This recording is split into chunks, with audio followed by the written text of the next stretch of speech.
Hello, puppies and kittens. Welcome to another episode of Blasphemers Bible. We're doing it on an odd day because some of us are odd. And that includes Tomer, who is no longer Jewish, but apparently Norse.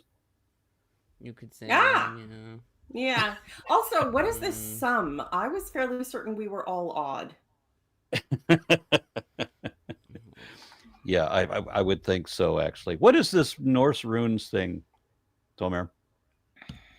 Um, I don't think he fucking knows. well, you I just remember have to have a Ozzy little bit Osbourne. of. Ozzy Osbourne came out with an album called "Speak of the Devil" that was all written in runes all the way around the. I read them. Well, Nice. you just have to have a little faith in That looks like gibberish. I'm sorry. Omar. or is Anybody it? got any opening Have you comments? seen Hebrew? Oh. I believe we are finally coming Finally, we're to the getting some end lore. We're of getting some lore. Chronicles. Yes. Yep. We are. Oh. We And have getting finished some lore. Chronicles. Yep. We have finished Some Chronicles. interest. Although we're gonna be beginning with a little bit of Chronicles. Kinda.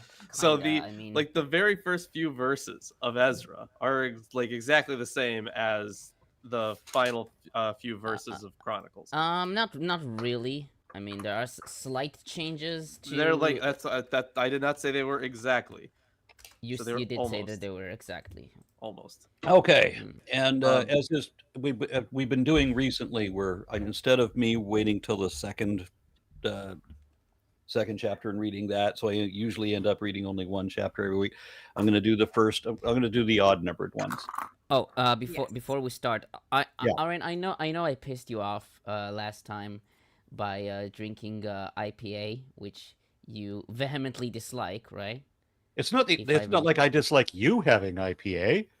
No, it did seem like so because then you.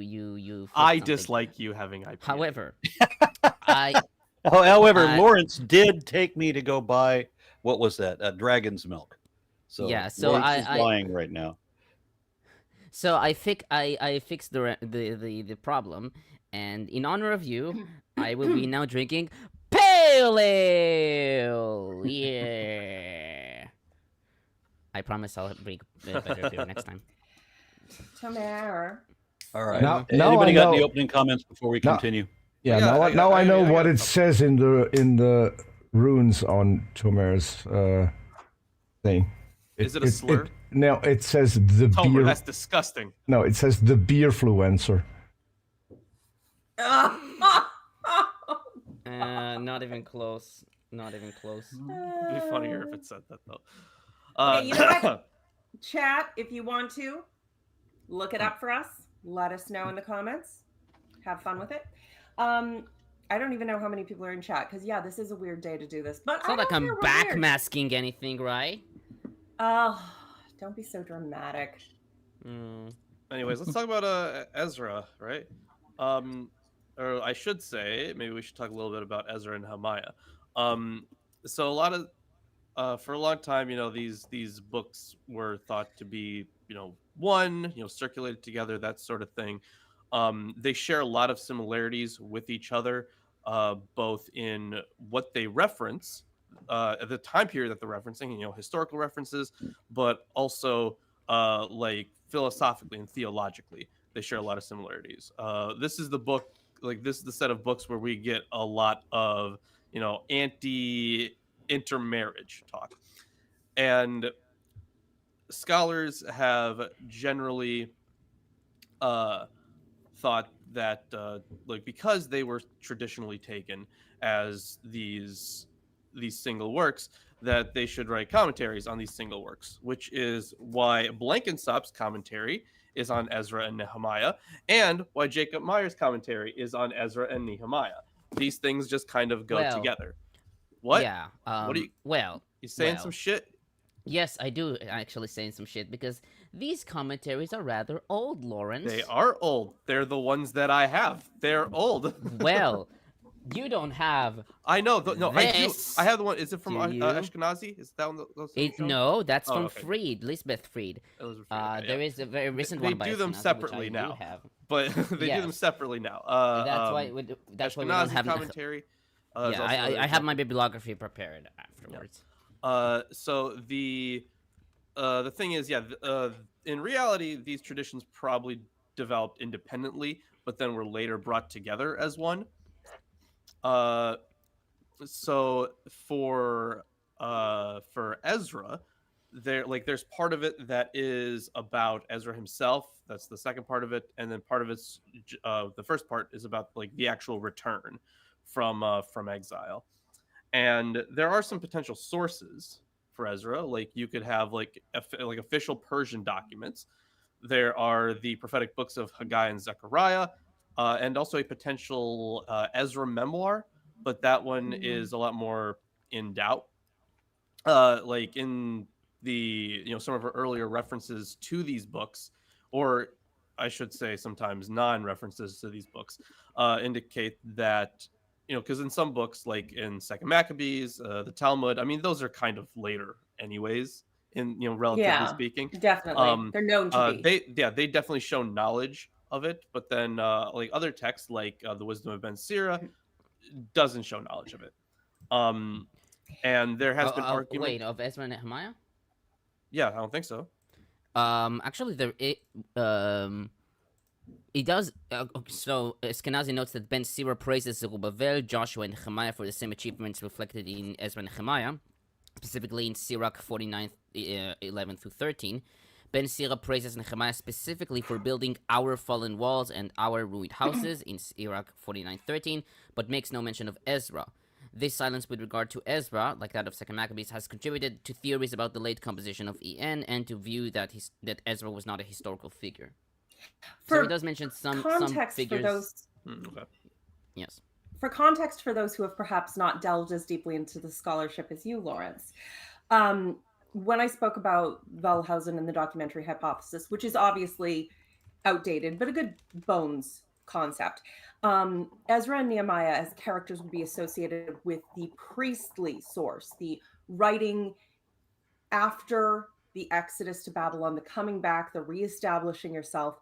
If you go to like Numbers 25, there was that super fucked up story about how a man had married a foreign woman, and someone filled with zeal for the Lord had literally busted into their tent while they were having sex in their own tent privately and stabbed both of them through with a spear to the ground and left them there. And then God was like, this is such a great thing. I'm so happy that this man showed such zeal for my honor by murdering this couple horrifically. It was Numbers 25 is a fairly short chapter, and most of that would have been associated with the priestly source. So a lot of the racism in here, and oh my God, like racists throughout history, miscegenation in the South, this is their happy place. This is where they can pull all that shit about don't be mixing with those people. Shit. So much horrible shit in there. Yeah. we're definitely gonna see a lot of that in these books. Absolutely. Oh yeah. Yeah. It's actually like it's kind of funny, but we know that it's horrible, but it's funny because it's horrible in this case. We will still mock it, but we know how fucked up it is. Right, yeah. But either way, there's debate around the date of this. So when we look at the historical references, there are quite a few of them, and not just like the kings that are mentioned. There are also some other ones. I do have a list here, but the dating, or the timeline, I should say, stops at around the year 400 BCE. So it had to be written sometime after that. And then there are other scholars, or some scholars, date it around that time. But other scholars point out, the language, it seems to be like a mixture of both late and old Aramaic. So there is an argument to be made that it comes up in like the early Ptolemaic period, so like around 300 BCE. But like somewhere in that time period is where we're talking. Yeah, I would say 4th century BC. Sure, yeah. So somewhere in that range. is where we're talking about here. And that is, of course, well after the return. And like I mentioned, there is reference to actual court documents, right? Which could have been a source here, but it's important to know that they have also been supplemented. So we're, kind of digging through not only what may have actually been said, but then additions to what was actually said. So everything, like even Deuteronomy, which I mean for the Pentateuch when we were doing it, is reasonably unaltered as it goes on a scale. Still, lots of little interjections every little bit here, little bit there. So it's about proportion. None of this is unaltered. Got some comments on here. Saleman offers $2 and says, Aaron, do you like Deicide, the band? With a name like that, you'd think I would. And somebody told me that I look like I could almost remember Glenn Benton. Is that right? I think that's the name of the singer, but I don't know that I've ever heard their music. Well, you obviously have to listen to it, because with a name like that, I mean... Yeah, it's just, I don't have like leisure time. You just look it up and do it in the background while you're doing something else. Yeah, I'm constantly trying to download information. So it's got to the point where like there's all these like talk video things that I have to get information from. So even when I'm driving and I can't do anything else, I can still play that and be on a constant download. So I just don't have audiobooks. Yeah, it's a remarkable thing to me. I remember bringing up to a friend how decades ago we would sit on the couch and wonder if there was anything good on TV, or wish that there was something good on TV, because it's the same old shit every day. And I can just remember, can you imagine when we were sitting on a couch with nothing to do and we just lounge around? Isn't that amazing? Because we don't live that way anymore. Got to work harder and faster, make less, and pay more. I tease my mother endlessly because she has gotten so used to the PVR and the fast forwarding of the commercials, and I'm like, so if she watches live TV, she's like, how come I can't skip forward? I'm like, Mom, excuse me, you young people and your, get it now attitude. Back in my day, we had to wait for the commercials, and you could run and have breaks, but someone had to be there to be like, it's on, and we'd all run in. All right. Next comment. Peter, is this what I'm supposed to read 6 minutes after the hour? Oh, wait. Okay. That's from Nate.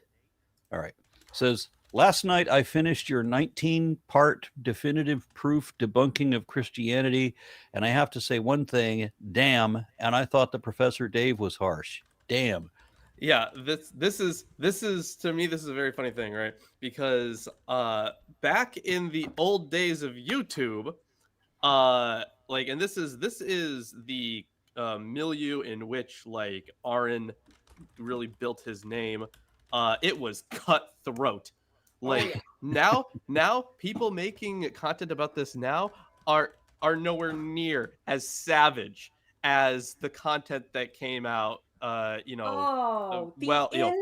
years ago, right? The insults. Oh, you remember the living dinosaur? Oh, his insults were just. I don't. Oh. Cool hard logic. Yes. Yeah, cool hard logic is pretty cool. Yeah. Love it. But yeah, this is so that's very funny because, like, first of all, Arn is a great rhetorician.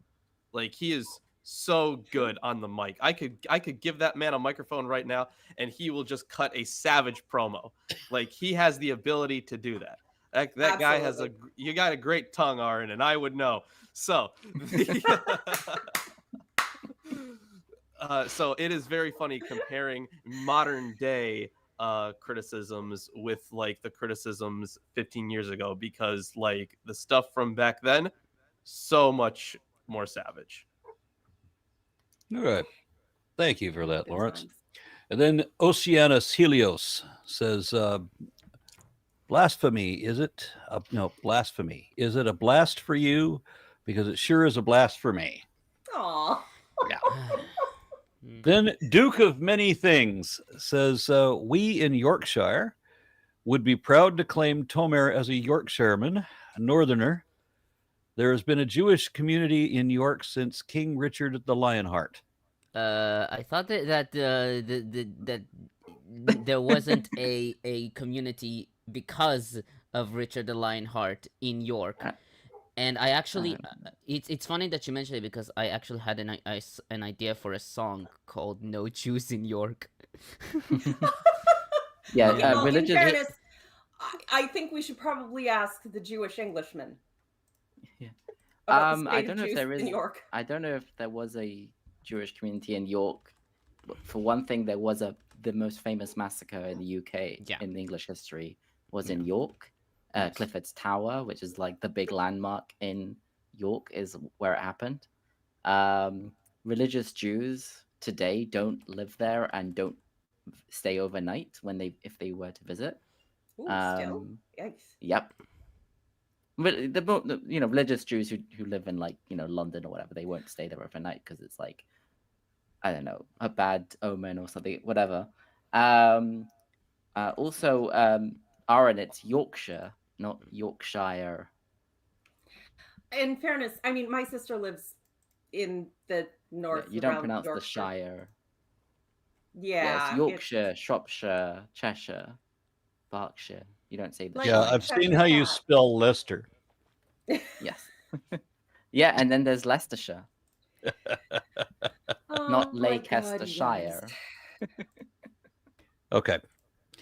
Now that we're 17 minutes in, should we start reading? Yeah. That is an atrocious Yes. spelling of Leicester. What the fuck? Just looked it up. Isaac, what the fuck are you doing? Look up Chumley. Why Okay. can't English teach their I mean, children you how to- can't look up Chumley because you don't know how to spell it. It's Hold on, spelled. Just spell it like Chalmondley. how it doesn't sound. It's spelled Chalmondley. Chumley.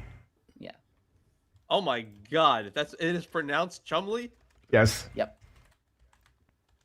Yeah, and the isn't fuck outta here. I Worcestershire, swear. isn't that Worcester? Yeah. Worcester is Worcester the sauce? county town of Worcestershire. Yeah. Worcestershire sauce? Worcestershire. 3 syllables. Oh my God, Worcestershire. the one time I'm a proud American. I mean, they say Oh, bless your they heart. say Worcester in Massachusetts as well. Okay, I'm going to start reading now because that's why we're Yes, here. Please please. do, please. yeah. Okay, thank you. In the first year of King Cyrus of Persia, to fulfill the word of the Lord from the mouth of Jeremiah, the Lord stirred up the spirit of King Cyrus of Persia, so that he made a proclamation throughout all his kingdom and also in writing, saying, "Thus says King Cyrus of Persia, the Lord, the God in heaven, has given me all the kingdoms of the earth, and he has charged me to build him a house at Jerusalem, which is in Judah. Let any of those among you who are of his people, may their God be with them. Go up to Jerusalem in Judah and rebuild the house of the Lord, the God of Israel. He is the God who is in Jerusalem. And let all the survivors in whatever place they reside be assisted by the people of that place with silver and gold, with goods and with livestock, besides free will offerings for the house of God in Jerusalem." Then the heads of the families of Judah and Benjamin and the priests and the Levites, everyone whose spirit God had stirred, got ready to go up and rebuild the house of the Lord in Jerusalem. All their neighbors aided them with silver vessels, with gold, with goods and livestock and valuable gifts. Besides all of that was freely offered. King Cyrus himself brought out vessels of the Lord that Nebuchadnezzar had carried away from Jerusalem and placed in the house of the gods. King Cyrus of Persia had them released into the charge of Mithredath, the treasurer, who Yes. counted them out to Sheshbazzar, the prince of Judah. And this was the inventory: gold basins, 30; silver basins, 1,000; knives, 29; gold bowls, 30; other silver bowls, 410; other vessels, 1,000. The total of the gold and silver vessels was 5,400. All these Sheshbazzar brought up when the exiles were brought up from Babylonia to Jerusalem. You could only afford 29 knives? What the hell? It's an odd number. It's an odd, or pans, depending on the interpretation of the word. But yeah, it's admittedly... It's a hapax, so... I have to wonder, though, like, I can understand being like, can we please have some of our sacred objects back, you know? But the dishes, I don't see a lot of kings giving up their gold dishes, even if they never use them. Kings or hoarders. It's supposed to be like the treasure that came from the temple, and so he's returning. Right, them. yeah, he's supposed to be giving the stuff back. So one of the things I want to note was so like the title King of Persia. That's actually so I forget which commentator notes it, but they're like, oh, this was like never used in any of the ancient Near Eastern inscriptions. But that's not true. It is rare in some of the other ones, like so in Anet, so ancient Near Eastern texts, most of the time, excuse me, it refers to Cyrus, and like it gives him a moniker, if at all, King of Anshan, which was one of the capitals of Persia, of the Achaemenid Empire. Although other times it also says, what was it? Yeah, there's King of Anshan. There is also King of, or was it? It's King like of the World. And then there is here a reference though to Cyrus, King of Persia. I do see one of those. Yeah, in the month of Nisan, Cyrus, King of Persia, called up his army and crossed the Tigris below the town. Can you please wait? Can you please which page in Anet is it? 306. Because many of the commentators that I've read state that this title was first used by Darius I, and so they take it here as to be anachronistic. So I need to check this. Yeah, so this is page 306. And the thing is, I've read the, I guess similar stuff. Wait, do they take the reference in the text I'm citing to be anachronistic?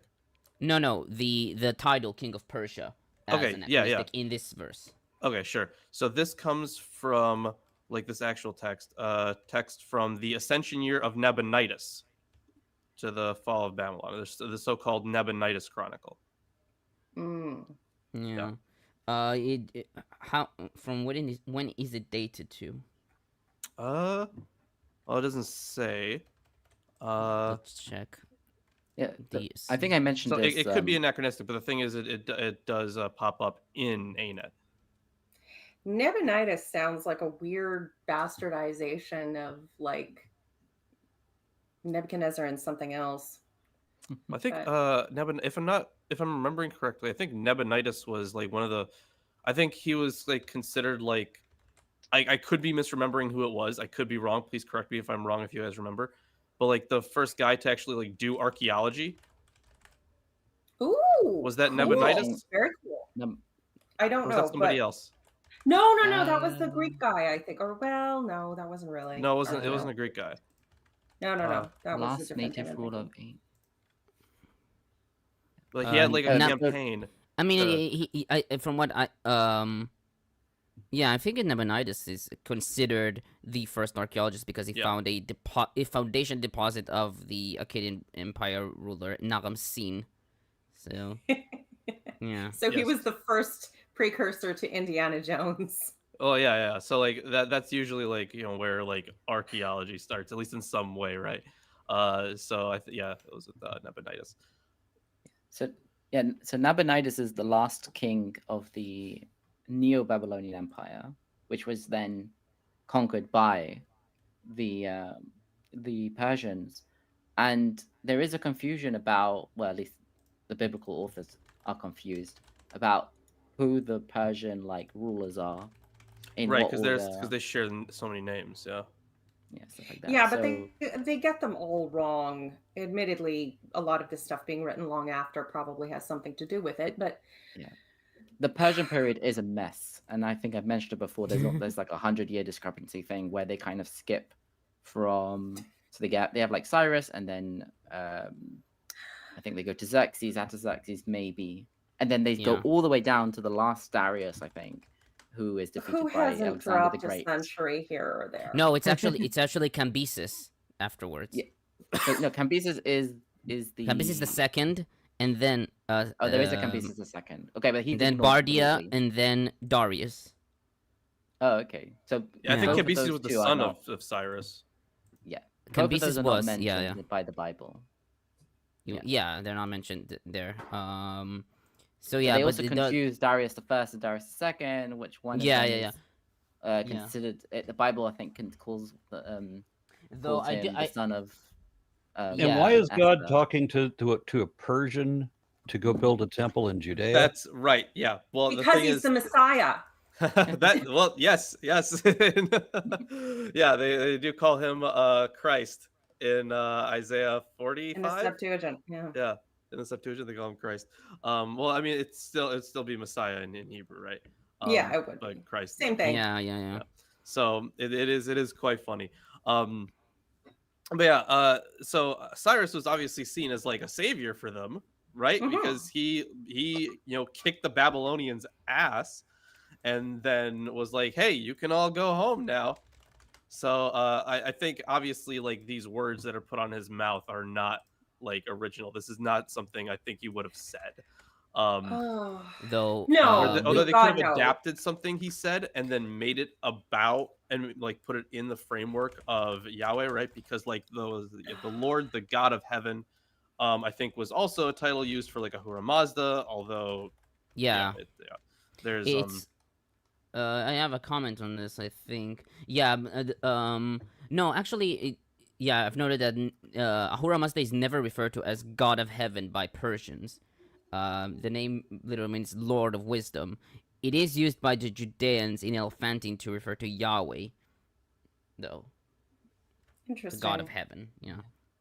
Kind of like the Christians calling Jehovah Jove, even though that's a name for Jupiter.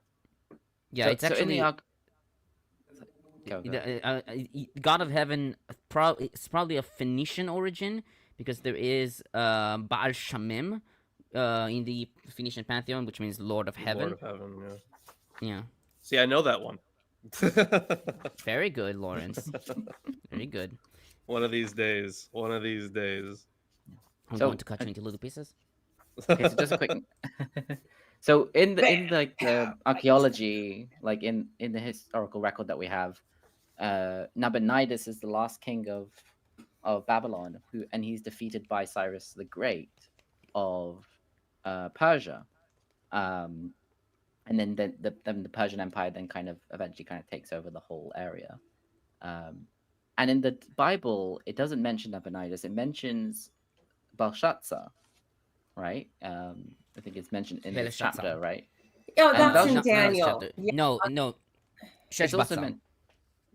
Sheshbazzar? No, in this chapter is Sheshbazzar. Yes. Didn't it say I mean, Daniel also... has Belshazzar with the whole, Yeah. Mene Mene. Was I reading comment? Mene Mene Tekel Ufarsin. Yeah. Different right. So in Daniel you have Belshazzar is named as like a king, and then he's assassinated, and then you have some guy called Darius the Mede. Yeah, I think one of the weirdest things was the insistence on taking Daniel literally as if it was historically written at the time, because it is not. Yeah. So there's no historical record of Darius the Mede. Interestingly enough, Belshazzar is the name of the son of Nabonidus. So he might actually have been a co-regent with his father or something like that. It's a bit ambiguous when you look at the historical record. Yeah. So they probably that name at least they took it from a real place. Yeah. Yeah. Fair enough. Okay. So before I'll. I thought somebody wanted to say something. It's fun. Go ahead. Yeah, so I wanted to just start with my bibliography because, of course, Huzzah! I'm still listening. I'm just gonna get coffee. Sure, Jan. You don't want me without coffee. Yeah, of course not. Okay, so actually, it's very interesting to note that the traditional commentary, or at least in the Jewish perspective, is kind of limited for Ezra and Nehemiah. I mean, there isn't really a midrash of Ezra and Nehemiah. Mainly, the commentators generally rely on Seder Olam Rabbah, which is I think dated around 5th or 6th centuries CE.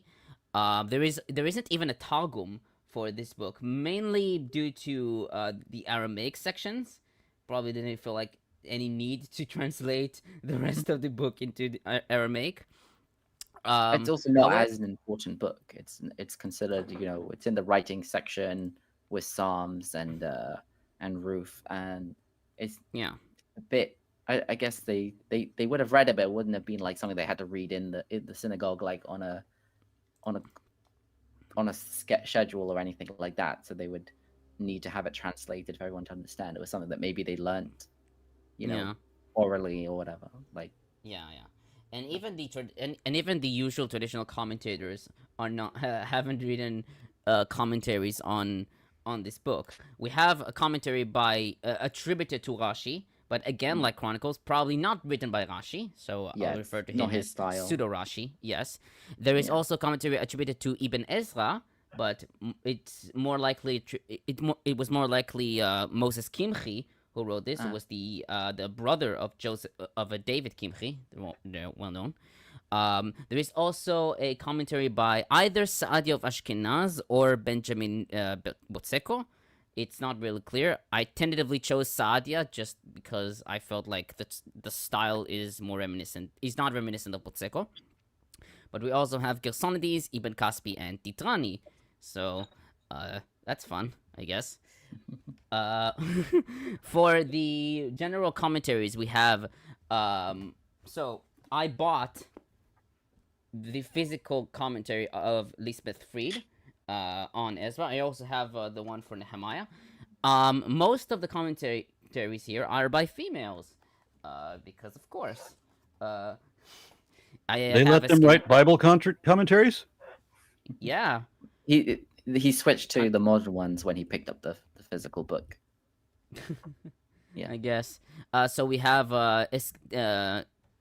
and I forgot her name. Eskenazi's commentary, though I forgot her first name. I think it's Tamara. Tamara Cohen Eskenazi. Commentary from Anchor Bible from 2023. Bob Becking's commentary on the historical commentary on the Old Testament by Peeters. Oh, by the way, fuck you, Peeters. Harrington's commentary, Hannah Harrington's the Book of Ezra-Nehemiah, which I believe is more conservative because it's a more evangelical commentary, but still she has interesting points.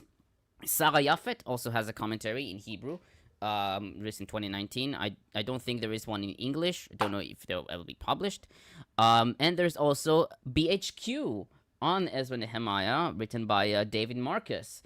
So I'm glad to see BHQ returning again. What else did I miss? Oh, I also have a commentary on First Esdras by Dieter Böhler. That's how you pronounce it, I hope. Which I'll tentatively use if the references to First Esdras are important, though still I'll regard it mainly as a textual variation.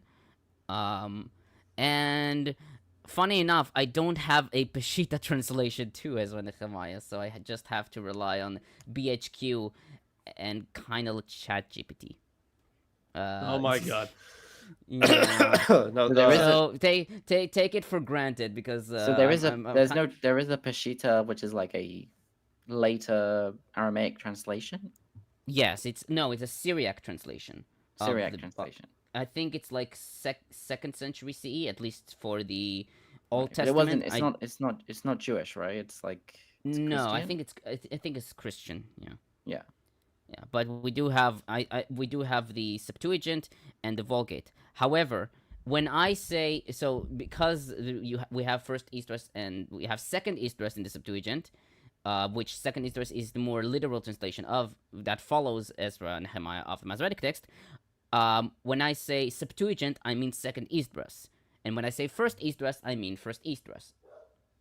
Okay. Okay. Yeah. The Ezra stuff is It's pretty complicated. You need a couple charts to show what Yes, the fuck is there going is on there, there. there is a chart in Wikipedia, which is Yeah. kind of helpful, I would say. So it's very, very odd. I mean, Wikipedia has some decent flowcharts. It's Yeah, it definitely does. useful. I do like yeah. So it is very helpful. I do like I'm how making the a video right now complaining about Wikipedia's cladograms and how they contradict each other. I mean, wasn't it's not there a system. comparatively recently a total reworking of the phylogeny, the system of phylogeny? I mean, not recent, but No, all of it is being revised all the time. The problem is that Wikipedia is each, it's just text. It's rich text editing. One person or a group of people work on one page, and then they edit it in any way they want. There's no like system that every single species page has like automatic generated content or anything like that. It's all someone has to their write credit, for it. when they do post a cladogram, I mean, they do put citations on it. Yeah, that's true. And then you But can it look means at the original study. But someone has to manually create a cladogram for each page, or copy paste when it's relevant. Like, let's say you have, if only there was a better system, like a bigger cladogram, just like a universal cladogram. Total cladogram. Yeah, if only we knew somebody that worked on a project like that.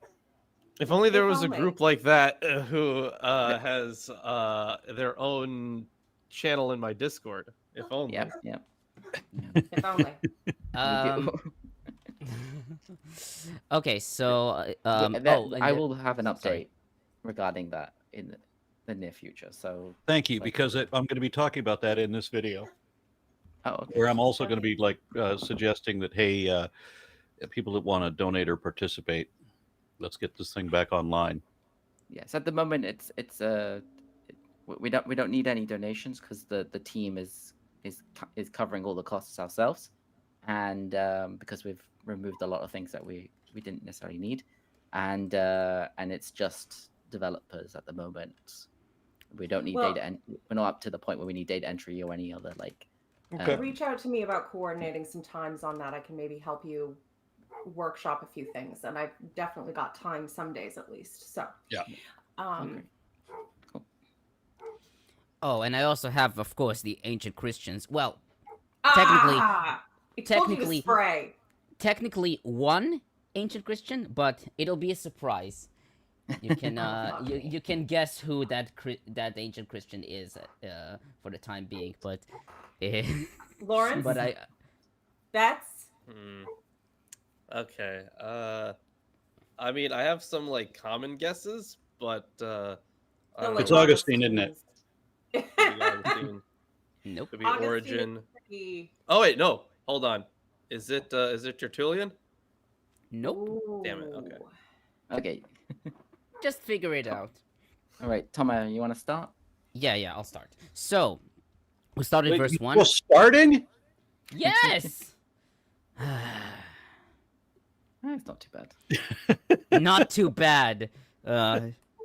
Okay, on verse 1. First year of Cyrus, king of Persia. Cyrus, in Hebrew Koresh, is generally identified with Cyrus II, in Old Persian Kurosh, aka Cyrus the Great, who ruled from 559 to 530 BCE. At first, he was a vassal of the Medes, but rebelled and began a conquest campaign, which led him to conquer Babylon in 539 BCE, and occupy vast regions of the ancient Near East, including Turkey, Iraq, and the Levant. He is mentioned again in Isaiah 45:1, where he is presented as an anointed servant of Yahweh, who helped free the captives from Babylon with God's help. Commentators note that Cyrus never designates himself as king of Persia, a term first used by Darius I, and so the title king of Persia is quote, an anachronistic term from a later period in which the inhabitants of Jerusalem area considered themselves citizens of Persia, end quote, according to Becking. The first year of Cyrus is generally taken to be 538, but Fried writes that we should be careful in accepting the historicity of this date. She writes that verses 1 through 4 form the beginning of a typical ancient Near Eastern temple building story, with the temple's construction traditionally placed to the first year of a king's reign, whenever it may have actually occurred. Ah, that makes sense. Yeah, I think some scholars they date it to a different year of his reign, right? Like because it's such a motif. I think was it the 20 something. Well, it can't have been the 27th? first year that he was The 20. the king of Persia, I because think it was the 27th. it wouldn't have made sense anyway for it to be the first, the when he actually became king of Persia, because that would have been in 559 BC, and he only became king of Right. Babylon, only conquered Babylon in 539, 538. Yeah. So Yeah. No, and that's already fair enough. Yeah. right. It's a standard, like they say, it's a standard temple building story. And it's interesting also, you're watching the history of conquest. You've got the Assyrians who just come in, raid constantly, and might take bribes to leave you alone, have like vassal cities that are paying taxes, but they don't really give a fuck. The Babylonians who come in, take everybody they want, and just rule the land. It sort of goes back and forth between those two extremes. The Persians, who are doing kind of, and this is because Cyrus did this with a lot of different people, sent them back to their land, but required that they standardize their laws and put things together in an orderly manner and still be under the Persian Empire. So it almost feels like we're building into colonialism, but slowly, by becoming less brutal, which is saying something. Yeah. On that same verse, to fulfill the word of Yahweh spoken by Jeremiah, the Lucianic recension and Peshitta read Jeremiah the prophet. The traditional reference to this word, already given by Josephus in Antiquities 11, 1 and 2, is to Jeremiah's 70-year prophecy, as we see Jeremiah 25, 11 and 12, and 29, 10, where Jeremiah prophesied that at the end of Babylon's 70-year rule, quote, I, Yahweh, will take note of you, and I will fulfill to you my promise of favor to bring you back to this place, end quote. Although this interpretation is favored by Japhet and Harrington, others suggest that the reference is to Jeremiah 51, which prophesied about Babylon's destruction, with Yahweh arousing, quote, the spirit of the kings of Medes, end quote, according to Williamson, or to Jeremiah 30 and 31, the tendency of the Book of Consolation. Some have suggested that a different prophet is referred to here, since there is no explicit reference to Cyrus in Jeremiah's prophecies. Eskenazi notes that Batten suggested that originally the verse referred to Isaiah instead of Jeremiah, with his name omitted due to an early textual error. Thus, the reference would have been to Isaiah 45. Becking notes that Blenkinsop assumed that Ezekiel is referred here, since in his view there are clear links between the prophecies of Ezekiel and the ideology of Ezra-Nehemiah. Becking writes that the reference to the authoritative prophet Jeremiah functions mainly to strengthening the position of the Ezra group. Quote, not only does their view have the support of God and the emperor, it goes back to the Yahwistic interpretation of the exile, end quote.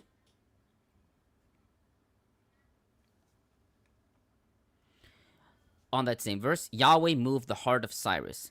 The Masoretic text reads, Yahweh roused He'il, the spirit of Koresh. Harrington notes that the idea presented in this verse is already attested in Isaiah's prophecies, with Cyrus being referred to as God's anointed, in Hebrew Mashiach, in Isaiah 44:28, 45:1. Isaiah 61, 1 and 2 states, quote, the Spirit of Yahweh is upon me because he has anointed me. He sent me to proclaim release to captives, end quote. Japhet notes that the idea of God directing history is the one who rouses all the kings of the world for their actions is a common idea in the Bible. But in most cases, it comes to describe the calamities which were brought upon Israel. This idea is less common in describing the positive events of Israel's history, and in this verse describes this idea as a historical fact. Gersonides wrote that Yahweh has revealed it to him in a dream.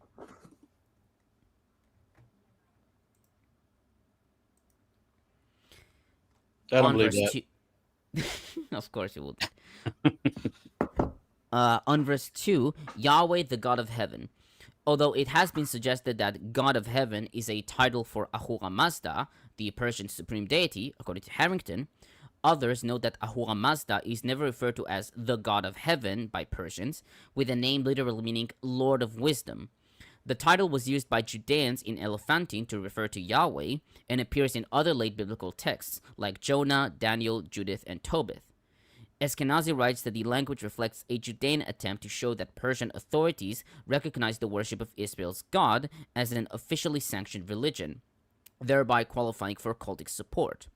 The title God of Heaven is not original to Persia, already attested in the Phoenician pantheon as Baal Shamim, literally Lord of Heaven. Fried writes that by the Hellenistic period, Baal Shamim was assumed to be Zeus among the Greeks, as we see in Eusebius' Praepartio Evangelic 1:10-7, and Yahweh among the Judeans.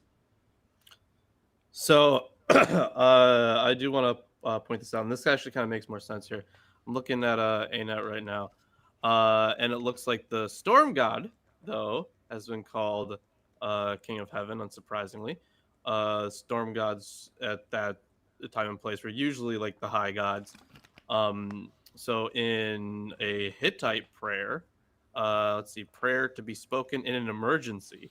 Let's see, he speaks as follows: Sun God of Heaven and Sun Goddess of Arena, my Lady Queen of the Haiti land, Storm God King of Heaven, my Lord, Hebat Queen, my Lady, Haitian Storm God King of Heaven, Master of the Haiti land, my Lord. Yeah, so there are some references to King of Heaven, but it looks like they refer to the Storm God, which would have been pretty common practice. Yeah, so it's possible to read this as like Cyrus had like converted somehow, or like had a message from Yahweh, and he was giving that message. But you could also just read it as like political language, that this is how they would write to people from a specific region, like, you know, telling them to do something in the name of their god that they recognize. Yeah, I mean, reality would suggest the latter. Religious literalists will absolutely defend the former. I mean, it should be noted that in the New Testament, as well as the rabbinic literature, heaven is the place where God lives. As we see in Matthew 6:9, and also Mishnah Bot 1:3, 4:12, and Mishnah Berachot 2:2. Yeah, Matthew, one of his favorite things is talking about God who is in the heavens. But the heavens also can refer to the sky, and that is logically where a storm god would be. Right, yeah. But I mean, considering if I was a storm god, that's where I'd be. Yeah. Considering the cosmology at the time, you know, the cosmological views, yeah, you would just have multiple layers of heaven and of the heavens. So like, yeah, him dwelling like in the heavens is like, it's not even like can't even contest against that, because like we have the apocalypse of Abraham, which has him traveling through the heavens. Yeah, there are other texts as well, but usually those are the highest heaven. Yeah. It could be a reference to the sort of like, you know, Koresh is saying, you know, Yahweh is the Lord, the King in heaven, or the Lord, the God of heaven.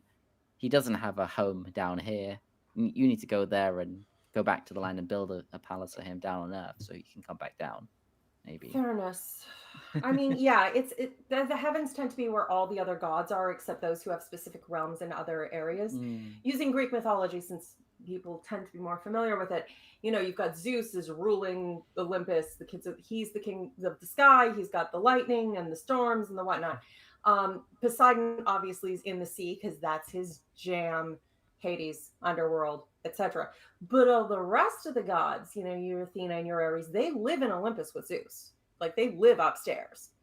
They're not ruling it like he is, but they do be up there. Yeah, I mean, it's very possible that, you know, the way that we talk about heaven, you know, that we've kind of developed this like spiritual realm, and in Hebrew they kind of use the same word for the sky and for the heaven. I don't know if that is true in like every other language. That's been used in English too, to use the sky and the heavens and space in whatever way we conceived of it at that time, and refer to it as the heavens. So the word has been used for all those things individually and sometimes with overlap. Yeah. So I'm just thinking maybe it's like the Greeks talk about like Olympus as being like a spiritual realm, or was it just a physical place on the top of the mountain? You know. Well, Olympus was on a mountain. Yeah. It's Yeah, the other Olympus was places a where they had to move it up into the clouds because, skeptics. Yeah, someone went and Yeah. climbed a mountain, the bastard. Yeah. Hey, I feel there's like no gods heaven up here. became spiritual over time. There I was, all the way at the top, and still no gods. There I was, barbecue sauce on my titties. Anyways, Homer, let's continue. Yeah, of course. Okay, so he has appointed me to build a temple for him at Jerusalem in Judah.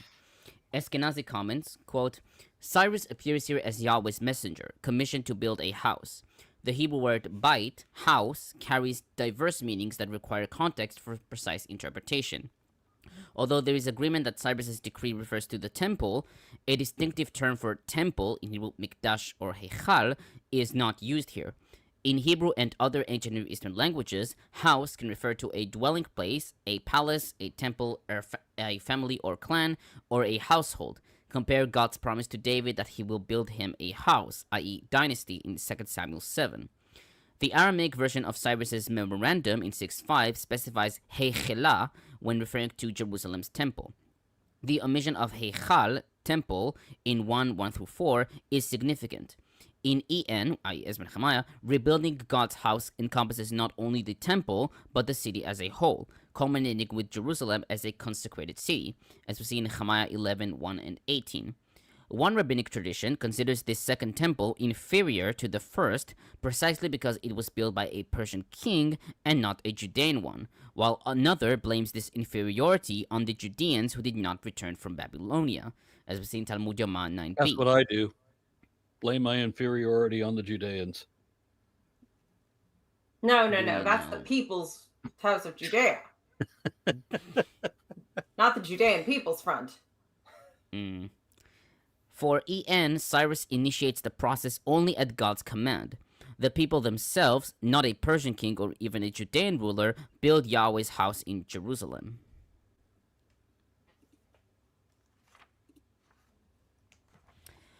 On verse 4, Japhet comments, quote, The general content of this verse is clear. Cyrus gives another permission for the Judeans who go to Jerusalem to take from Babylon gold, silver, goods, and livestock, and transfer them to Jerusalem. Two sources for those are, quote, the free will offering, in Hebrew, nedava, of the house of God, end quote, and the donations of the people of his place. The funds and donations probably have different purposes. The free will offering of the house of God was meant to provide the means to build the temple, whilst the donations of the people of his place were intended for the immigrants themselves, to help them with organizing the travel and first assimilation in Judah. Based on this description, the funding of the migration and construction should come from private sources, and not from the kingdom's treasury.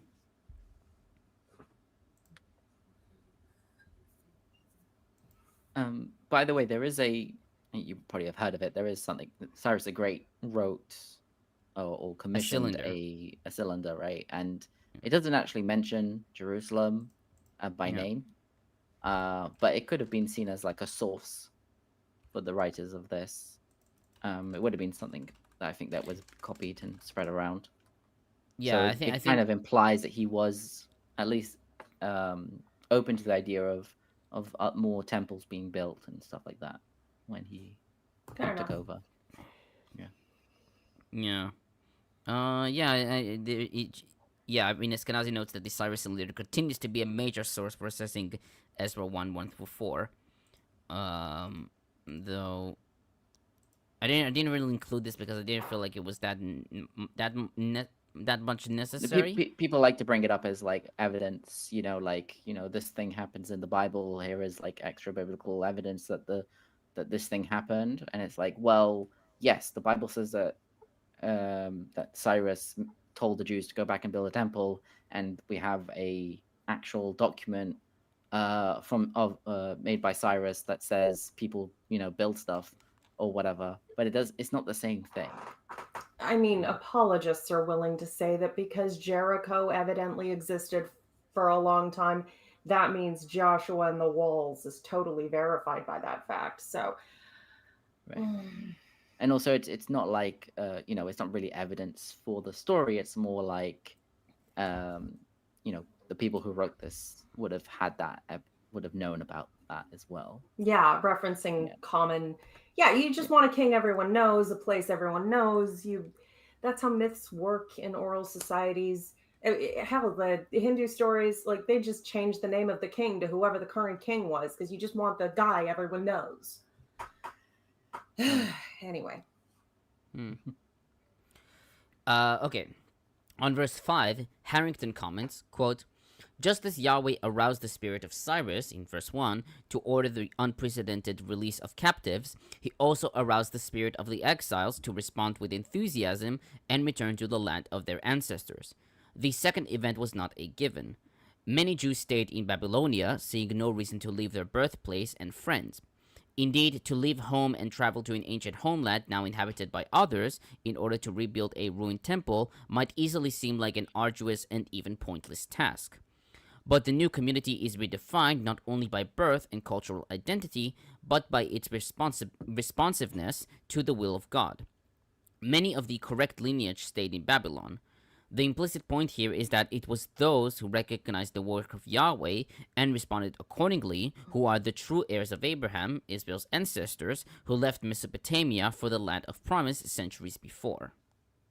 When Tomer said this thing about, that it was an arduous and possibly even pointless task, I just heard the ghosts of so many of these people's wives say, that's what I said. Yes.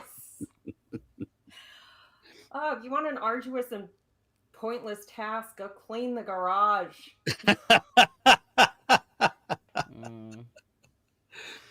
Oh. Okay, this shirt is driving me crazy. I'll be right back. Yeah. On verse 6, Freed comments, quote, "The intent of verse 6 is to show that Cyrus's command in verse 4 has been carried out in every way. The items and their order is the same in both verses. Since there is no reference to objects of silver and gold, but just the silver and gold itself in verse 4, many commentators assume that the word objects, in Hebrew kli, is not original here, and they amend the verse from objects to every, in Hebrew kol, to more closely conform to verse 4. They assume that the reference to objects of silver and gold was added secondarily to further the allusion to the Exodus. The reference to objects, particularly temple vessels, agrees with the items in the list in verses 9 through 11. However, so these would need to be included among the items brought back from Babylon."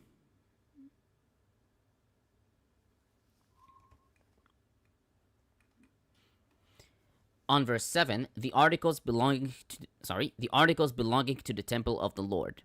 Becking comments, quote, "Cyrus takes the initiative for the return of the utensils of the temple of Yahweh to Jerusalem.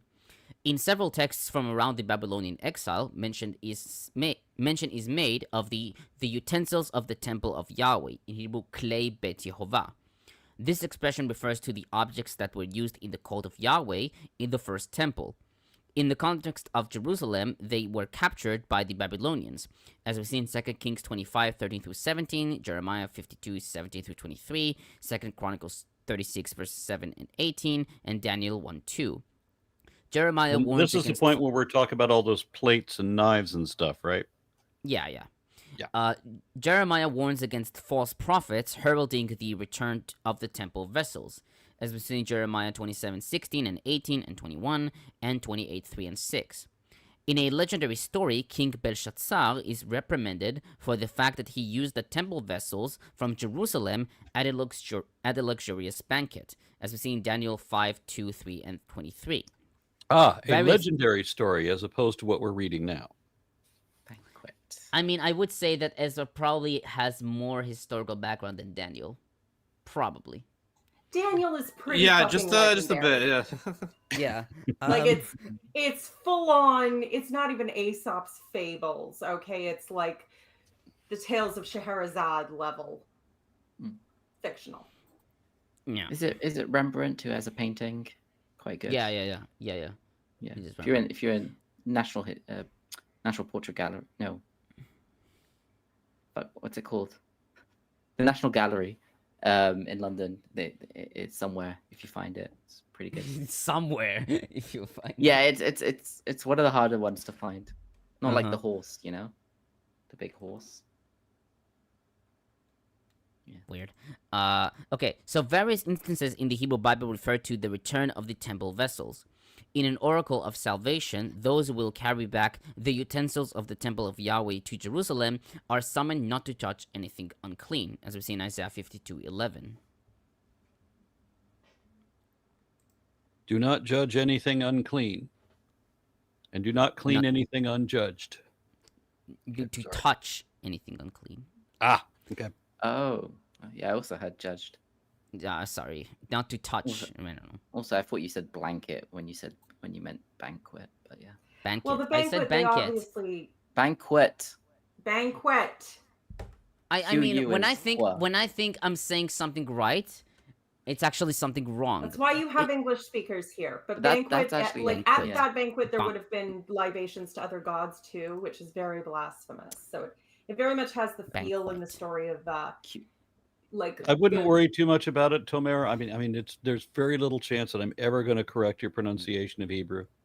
You know, actually, if French can say banquet, then fuck it. I could say banquet. But you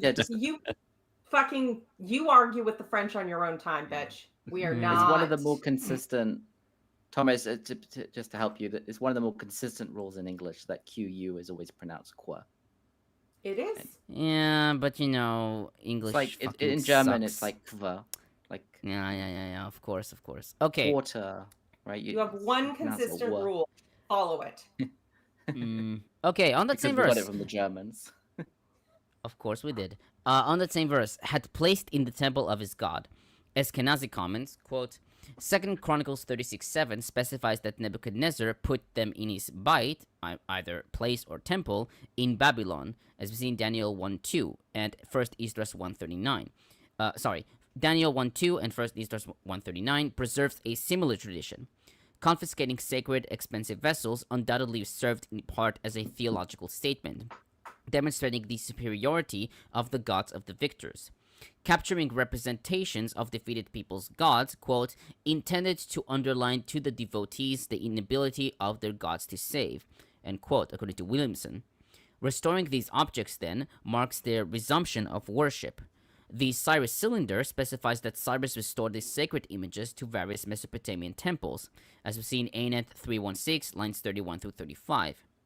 In biblical Israel, the vessels and the ark became visible sacred symbols, but the ark seems to have vanished. Only 2 Maccabees 2, 4, and 5 preserves a tradition that it survived the destruction of the temple. The reference to placing the vessels in Nebuchadnezzar's temple serves three important functions. First, it demonstrates the veneration granted to these vessels.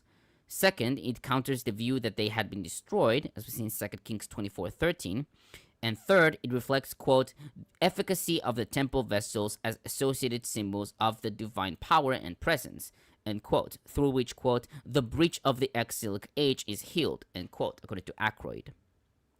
So these vessels have proved their sacred nature by not being destroyed, which has nothing to do with the fact that they're made of fucking gold and valuable. Yeah. Cool. On verse 8, Sheshbatzar, the prince of Judah. The name Sheshbatzar is Babylonian, meaning may Sasu, i.e. the sun god, protect the father. We have no other information about him, nor about his father, nor whether he was a Judean or foreign. Saadia and Ditani claim that he was a Levite. Traditionals try to identify him with other biblical figures, such as Daniel, according to Pseudo-Rashi, or Zerubbabel, according to Kimchi and Gersonides. Japhet notes that some scholars identified him with Shenatzar of 1 Chronicles 3:18, who was one of Jehoiachin's sons, and thus a descendant of David. However, the two names are different in meaning, with Shenatzar meaning may sin, i.e. the moon god, protect him. The title prince, in Hebrew Nasi, is frequently used in the Pentateuch, especially Numbers, to describe a tribal head, and in Ezekiel it designates a Davidic heir, but also leaders of other nations, as we see in Ezekiel 26:16 and 27:21. Fried writes that the title is appropriate for the one in charge of bringing up the temple vessels and other donations for the temple. And it may be that the author labels Sheshbatzar as Nasi, as the one in charge with bringing the temple vessels up to the temple of Jerusalem. What does the word Sheshbatzal mean? Because I might want to name my next kid that. Sheshbatzar. May Sasu, the sun god, protect the father. I mean, there is an opinion from a Jewish commentator from like the medieval period, which I think it comes from somewhere else. But he was like, "Oh, it sounds like the Hebrew for Sheshbatzalot, which means like 6 troubles." Yeah, it's Pseudo-Rashi. Yeah, Yeah, he's like, he stood at 6 troubles. Because like he identifies Sheshbatzar with Daniel, and he's like, oh, he went through 6 troubles. Though Pseudo-Rashi states that our rabbi said that it was Sheshbatzar. I don't know but maybe it's in the Talmud somewhere, but I don't know. No, I don't think that there is any reference to it in Talmud. Yeah. No? And finally, on 9 through 11, the total number of vessels in verses 9 through 10 is 2,499, whilst verse 11 gives an amount of 5,400 gold and silver vessels, with 1 Esdras 2:13 reading 5,469. Kimchi suggested that verses 9 and 10 describe the large vessels, whilst verse 11 gives the number of both small and large vessels. Instead of double bowls or matching silver bowls, in Hebrew mishnim, given in verse 10, 1 Esdras 2:12 reads 2,000. Eskenazi notes M. Segal's opinion that a scribe misconstrued an accounting practice that entailed a shorthand for 1,000. The original would have read 1,002, in Hebrew alafim shnaim, with the alfei dropped in process. He also suggested that the 29 figure in verse 9 is a corruption, with the original reading 920, and the word machalafim, usually translated to knives, is from the root chet lamet pei, to exchange, and is used as a marginal note to indicate that 29 has been changed. Segal's emendations led to 5,390, which the author of Ezra rounds to 5,400, an interpretation favored by Fried and Becking. So this whole couple of verses is messed up. Yeah. I mean, I think the Septuagint has the original changes of You means the numbers in the Bible are inconsistent here? No. Sure. Everything really was 40 of this and 40 of that and 40 of everything else. Yeah. Which is the same number as 376, right? I think it's more like the sum at the end doesn't match up with the actual totals of the numbers, but that's fine because it could be referring to these are the interesting things, how many there were, and then all in all there was 5,400, including miscellaneous items. But I think what Tomer also was saying is that the 29 knives, it seems a bit random. The number, we did note 29. And so it's possibly that it's actually part of another number. So instead of it being 29 it was supposed to be 2,000 potentially, which because of a misreading of a. Yeah, because there's also the double bowls as well, the word double bowls. Yeah, so it's like when we write 2,000 in text, we might write 2K, using the Latin prefix shorthand, which a lot of people don't even know if that's what they mean. But yeah, you could see how a misinterpretation of the use of that could lead to a wildly discordant number. Yeah. Also, the scribes over the years sometimes would add little notes and stuff, and sometimes those notes would be misread by later scribes as being part of the original text. So yeah. Yeah, I mean, the Septuagint has changes of clothing, and Vulgate has follows knife. There is Ugaritic chalap, which means knife, and Mishnaic Hebrew chalif, which means knife. And Peshita, I'm looking at the chalafim, and Peshita has vestments. And according to BHQ, Rudolph suggested that Septuagint may have based its reading on an underlying Hebrew machalafim, a hofal, a participle of a hostile participle form, meaning to be changed, which was, in fact, not one of the items in the list, but was inserted as a gloss. The glossator realized that the numbers in the list do not add up to the total given in verse 11, and suggested that they be changed, hence the note to be changed. Ah, I see. Okay, so the scribal error, the note that was added, is before the Septuagint even was created. Yeah, maybe. That's interesting. Yeah. That's actually kind of interesting. And then both the Septuagint and the Hebrew kind of took those in different directions. Okay, can see that. Yeah. Yeah, the word khalaf is used to refer to the knife used by shochet, like the slaughterer. I don't know if it's also used to refer to a circumcision knife, but I might be wrong. Doesn't sound like it. I hope those weren't gold. Gold is very soft. Yeah. Well, yeah, it wouldn't be made from gold, but I'm saying the word that he translate is. Anyway, how much more commentary do we have before we get on to the list of exiles who returned? Well, I do have the Ancient Christian, though I think Orange should first read the chat because I need to prepare something. There's comments in the chat, is there? Or? I'm sorry, what? Yes, there are comments in the chat, in the private chat. Okay, okay. So you're talking about in here.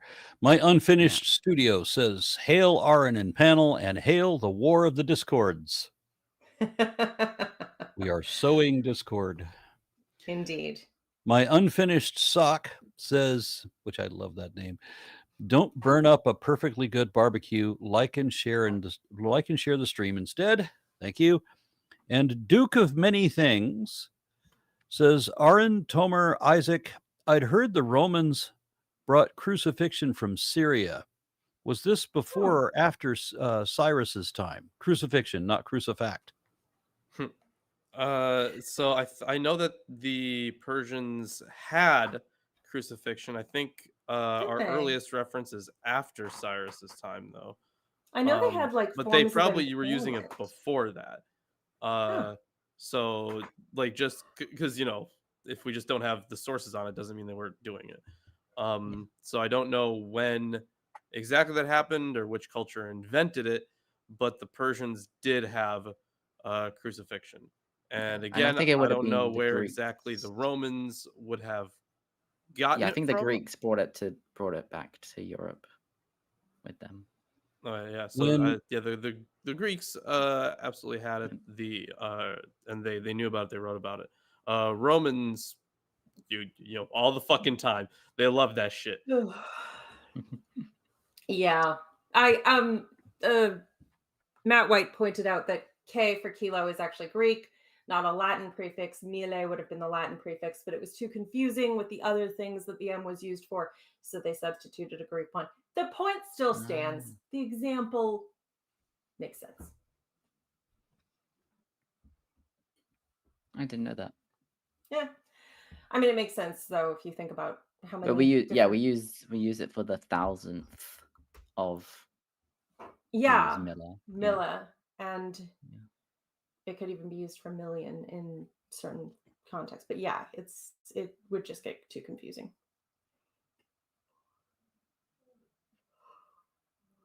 Can I start the joke? Yeah, tell us about the Christian. Yeah. Yes. I think we need a musical introduction. Wait, what'd you say? Why don't you have a musical recording? introduction? Because I'm poor. I'm sure Peeters already sampled it. Yeah, but it's not a good quality. Tamer. Like it's special. Yes.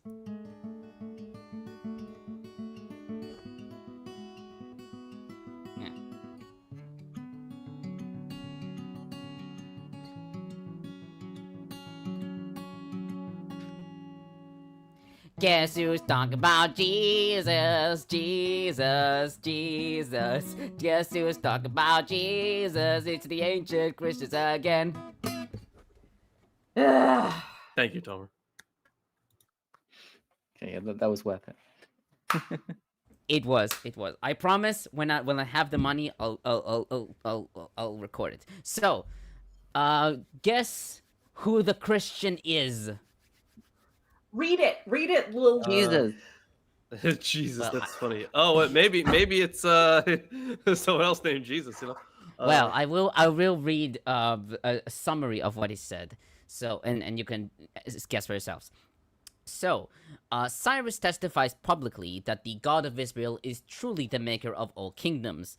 The Lord made Cyrus foreshadow his only begotten son, because as he, after destroying the empire of the Chaldeans, freed the people of God, so Christ, after destroying the kingdom of death and sin, freed all humankind. In his words, Cyrus showed his faith because he understands that the people of Israel are the people of God before all nations. Cyrus also demonstrates his piety by allowing all to go back to their homeland. The basins, the knives, and the bowls typologically indicate different kinds of pious Christians. So wait. Is it Christ won a Eusebius? victory against the kingdom of No. death? Yes. They try and make his dying sound really metal. What is the kingdom of death, and how did Christ have a victory over it? Okay, when he died, the lore, is really up. badass. It's that his soul went down to Hades and busted open the doors and took like the people who were some of the souls apparently preached in hell, or took some of the souls of like the righteous, your Abrahams and your biblical characters, and ascended them with him to heaven. And that's so they, the spiritual tale behind, as opposed to really badass. Okay, I just never understood how death was, or how Jesus was supposed to conquer death by dying. Well, 'Cause he dying, came back but from then coming back. So, It's like going all the way down to death. like and then busting Alcestis out. did. Exactly. It's Spends more 3 days in the impressive. land of the dead until Hercules comes and bails her out. It's impressive if you bust your way out from death yourself, though. That's the idea, is that he busted himself out. Or Orpheus as well, I think. Yeah. Yeah. All right, got another comment. This is Chrissy, who says, Tomer, where can we donate to make that recording happen faster? Well, I do have a Throne account. It was suggested to me by I think it was Matthew CK, if I remember correctly. But at the moment, I don't really have a lot of wish lists. Mainly beer, and even more beer. With books is something IDKs, but I did include the program that I do actually want, which is Studio One, because I worked with it in the past, and for some fucking reason they decided, no, it's not free anymore. You can't record it anymore. So yeah, so I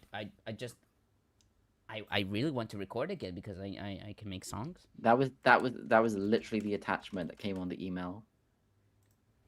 Yeah. Exact sounded just like that. Yes. Tomer yes. will find out and put the data on the Discord or the next episode. Where have both of our illustrious, lustrous-haired leaders gone? They're hunting the ancient Christian. Oh, I thought they were hunting for beer. Okay. Well, I Jesus wanted did to say that who his disciples could do miracles. No, I wanted want to say say who the origin. I want to say origin, but I'm almost feeling like that could be Augustine. Like it's very obvious. it's not Martin Luther, is it? That's not ancient. I know. Oh. No, Doesn't sound like him. it's ancient. It's ancient. I know. I was joking. It Well, sounds I it's very want Lawrence to come back philo- here because There is nothing new under the sun, especially in theology.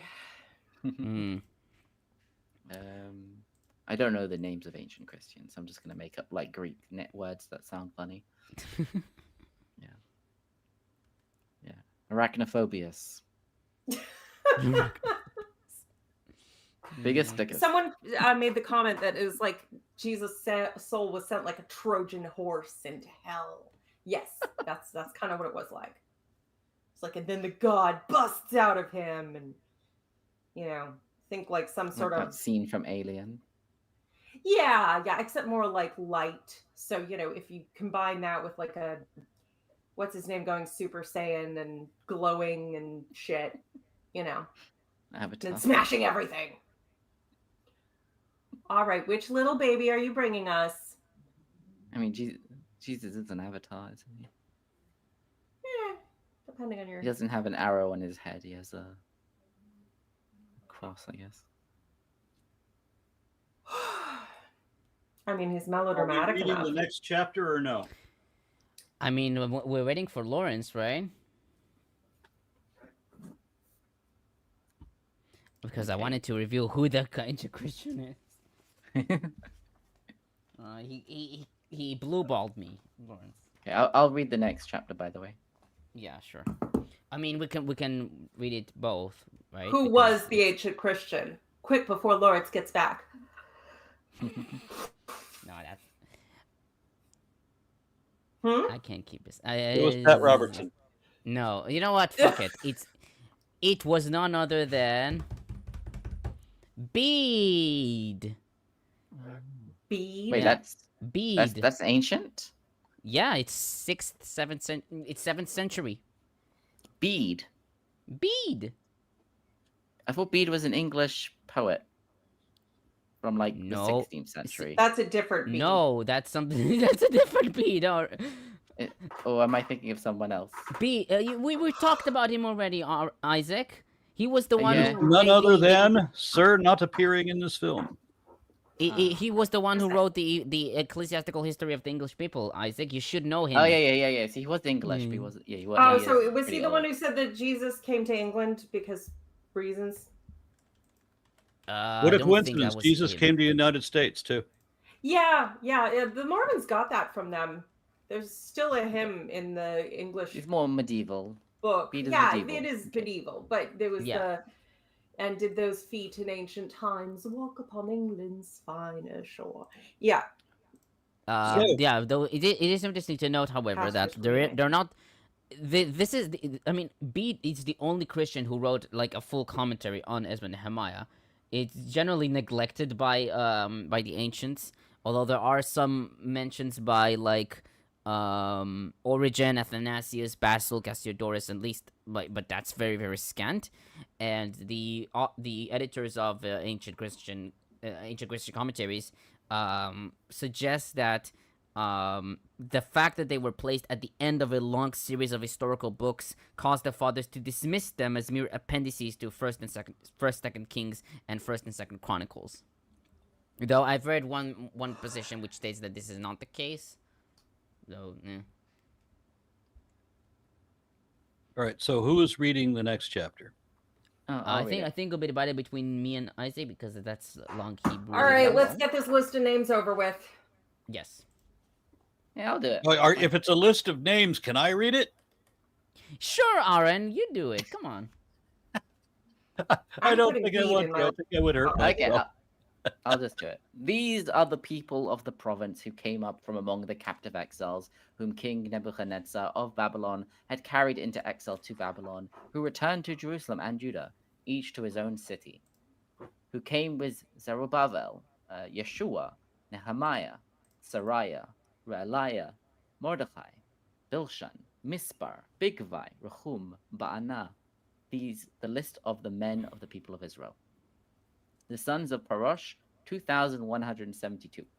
The sons of Shephatiah, 372. The sons of Arach, 775.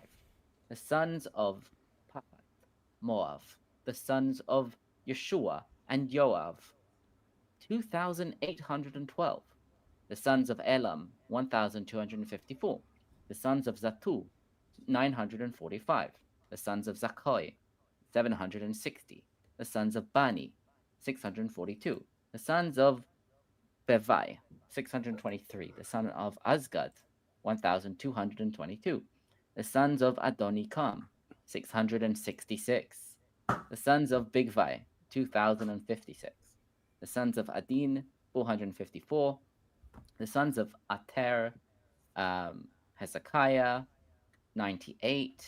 The sons of Betsai, 323. The sons of Yorah, 112. The sons of Hashum, 223. The sons of Gibar, 95. The sons of Bethlehem, 123. The sons of Netophah, 56. The sons of Anatoth, 128. The sons of Admathet, 42. The sons of Kiriath Arim, Kephira, and Be'erot, 743. The sons of Ramah and Geba, 621. The men of Michmas, 122. The men of Bethel and Ai, 223. And the men of Nevo, 52. The men of Magbish, 156. The sons of the other Elam, 1,254. The sons of Harim, 320. The sons of Lod, Hadid, and Ono, 725. The sons of Jericho, 345.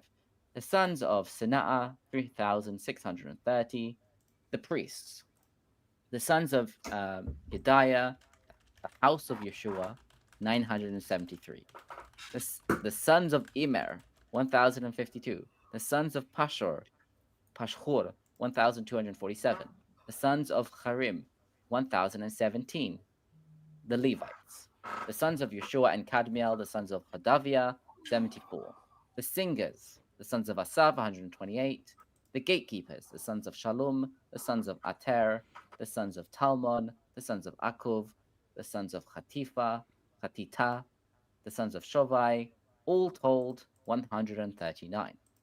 The temple servants, the sons of Zicha, the sons of Chasufa, the sons of Tabaoth, the sons of Keros, the sons of Siaha, the sons of Padon, the sons of Lebanah, the sons of Chagavah, the sons of Akuv, the son of Chagav, the sons of Shalmai, the sons of Hanan, the sons of Gidel, the sons of Gachar, the sons of Ra'ayah, the sons of Ritzin, the sons of Nekodah, the sons of Gazam, the sons of Uzzah, the sons of Paseach, the sons of Vesai, the sons of Asna, the sons of Meonim, the sons of Nephosim, the sons of Bakbuk, the sons of Chatufa, the sons of Harhur, the sons of Batslut, the sons of Mechidah, the sons of Harsha, the sons of Barkos, the son of Sisera, the sons of Temach, the sons of Nitziach, the sons of Hatifa, the sons of servants of Solomon,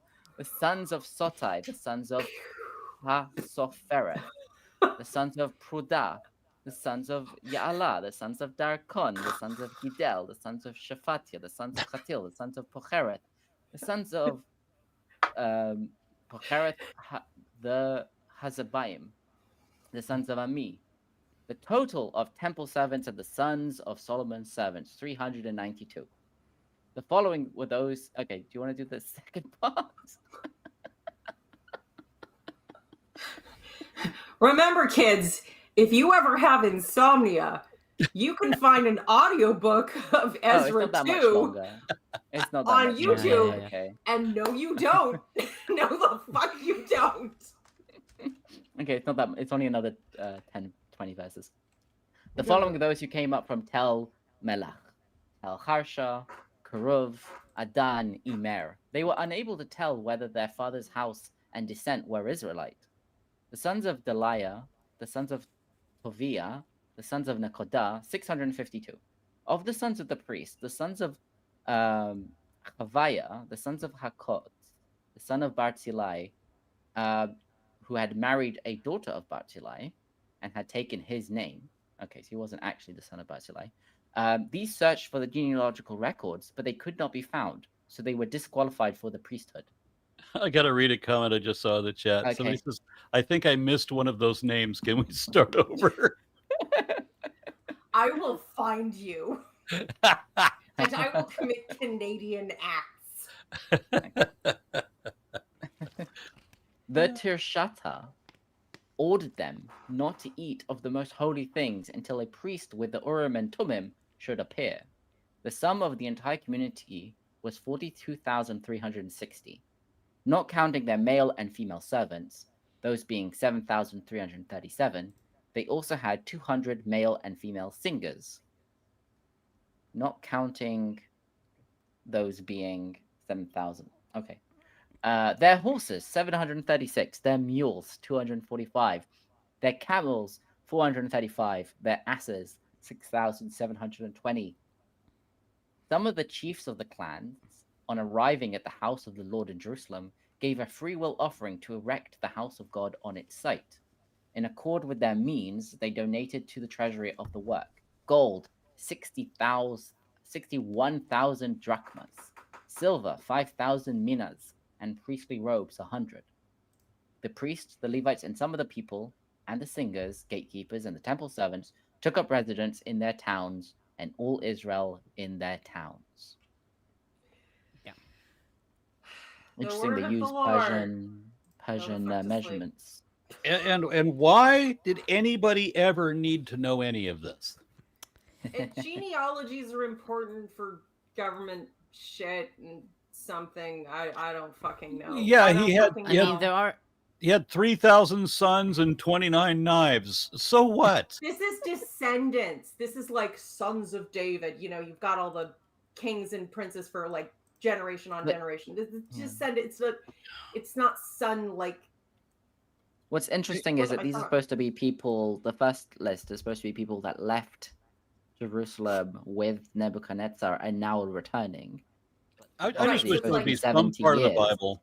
Some part, if this was the word of God, all this shit, there would be some part of the Bible that would be saying, you know, at this time, much more interesting stuff was going on in China.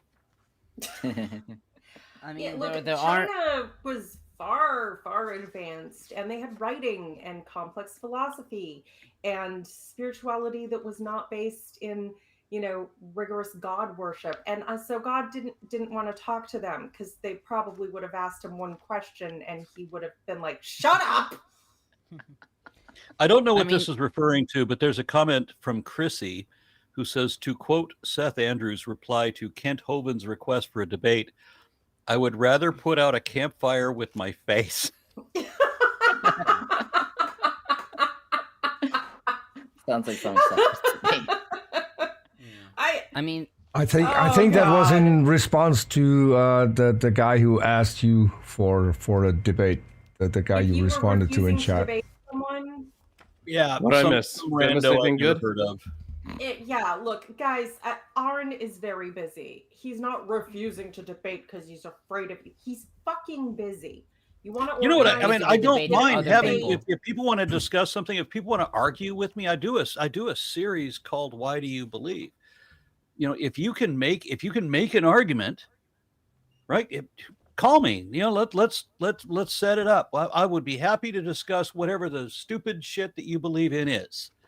I recently had one on where somebody was trying to say that seriously that reptilian aliens from the Sirius star system had come to Earth and and dressed in human bodies to infiltrate and control the Illuminati.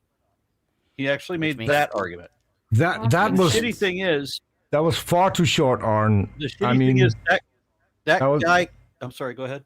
Yeah, that was only 10 minutes. I was having so much fun just watching your facial expressions while he was talking. I mean, the thing is, the guy kept emailing me after that, and I wrote to him. I said, okay, nobody can see this email thread. There's no reason to play stupid. Nobody can see you. Nice. And he's still criticizing me for not looking at his evidence. Okay, you know what? Arn, Here's all the forward evidence. the emails to me. I have a channel called Dumpster Fires. I'll have him on. Peter, brilliant. I love you. Sure. Here's all that you need to know that, like, you can immediately dismiss without even a thought almost all claims of aliens and alien encounters and aliens coming here and doing shit. And hippies will ascribe almost all I've only ever heard of them claiming that they were from Sirius or the Pleiades. Sirius is a binary star system. One of those stars is a black hole. There is no fucking way for a planet to remain in a stable enough orbit to develop life, much less develop life to the point of, technology. And it's a system, a binary star, two stars going around each other. It's always been that. That's always what Sirius was. You can't just, it's not a thing. So what you're telling me is if there was a planet there that had life on it, it would have been theirs would be the one true religion. No, it would have been yeeted before it got out of bacterial stages. Okay. It would have been yeeted out before you could even get to like the level where we got with the mitochondria and the cell it would have been yeeted the fuck out. The point is, Have the we point is, started I Ezra am, I'm always No, we interested in finished trying- it. Oh, you guys finished Ezra 2? Yeah. You didn't hear me. Yeah, the reading sing at it? least. Aaron, Okay. Aaron, you were Yeah. saying? The point is, I'm always interested in conversing with somebody who is sincere in their position, right? If you really believe this, then explain to me the reasons why. But if you're just trolling to be an idiot, if all you want to do is spit vitriol and be childish and stupid, then I don't suffer fools. Once And you I don't have time for that. identify that that's what you're doing, we're done. It's a 10-minute conversation, and that was being generous. You were. Incidentally, the Pleiades also, there is no life that has ever come from the Pleiades because the Pleiades is an open star cluster. It means it's a collection of stars that are still relatively close together because they were formed in the same nursery. So you could have one planet that doesn't orbit one star, but actually kind of does a there could be a pinball planet kind of a thing around all of them. There could be a planet. They're not that close, but they're close enough. There could absolutely be a planet going around one of the stars, the Pleiades. There probably is, but there's no way that they would have some higher advanced life because the stars are babies. Yeah, but based on the evidence that we have, there's certainly like no like anything bigger than like a brown dwarf, besides the two main stars that we know of.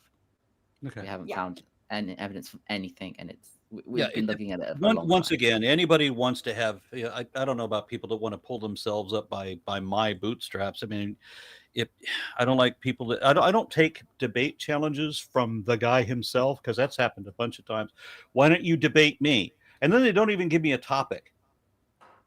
They want me to set up the debate somehow. They wanted me to set up the venue. They would, and I'm like, nobody's going to pay to have rando number 37 debate me. Especially if you don't even have a topic, and the topic is the only thing that matters. I don't care who the interlocutor is. Is the question something that it can be answered with a hard yes or no?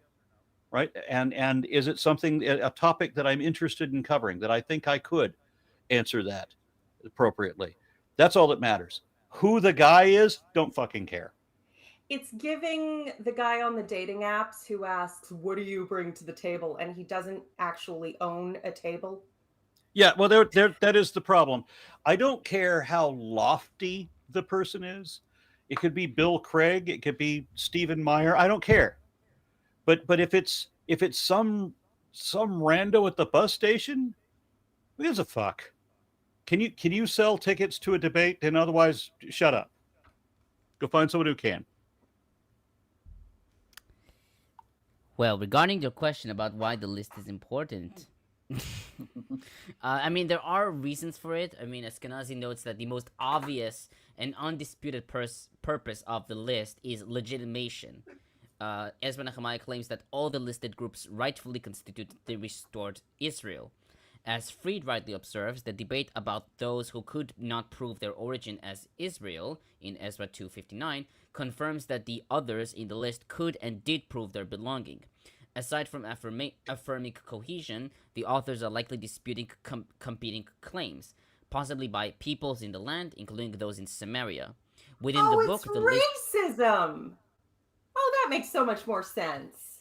Yeah, it's just racism. It's like when Germany got all Nazi and they were like, you have to have 7 generations of your German ancestors that are very German, and then you're okay. Yeah. Okay, it's just racism. Sorry, go ahead. Yeah, within the book, the list and its repetition, however, specifically unify the 3 stages of rebuilding and highlight the role of the people as chief human protagonists. Yeah. Oh, and I should note that, like, I think both in Eskenazi and Fried's commentary, they explain all the names. Like, this is the number of pages for Ezra 2 for Fried's commentary, which I'm impressed.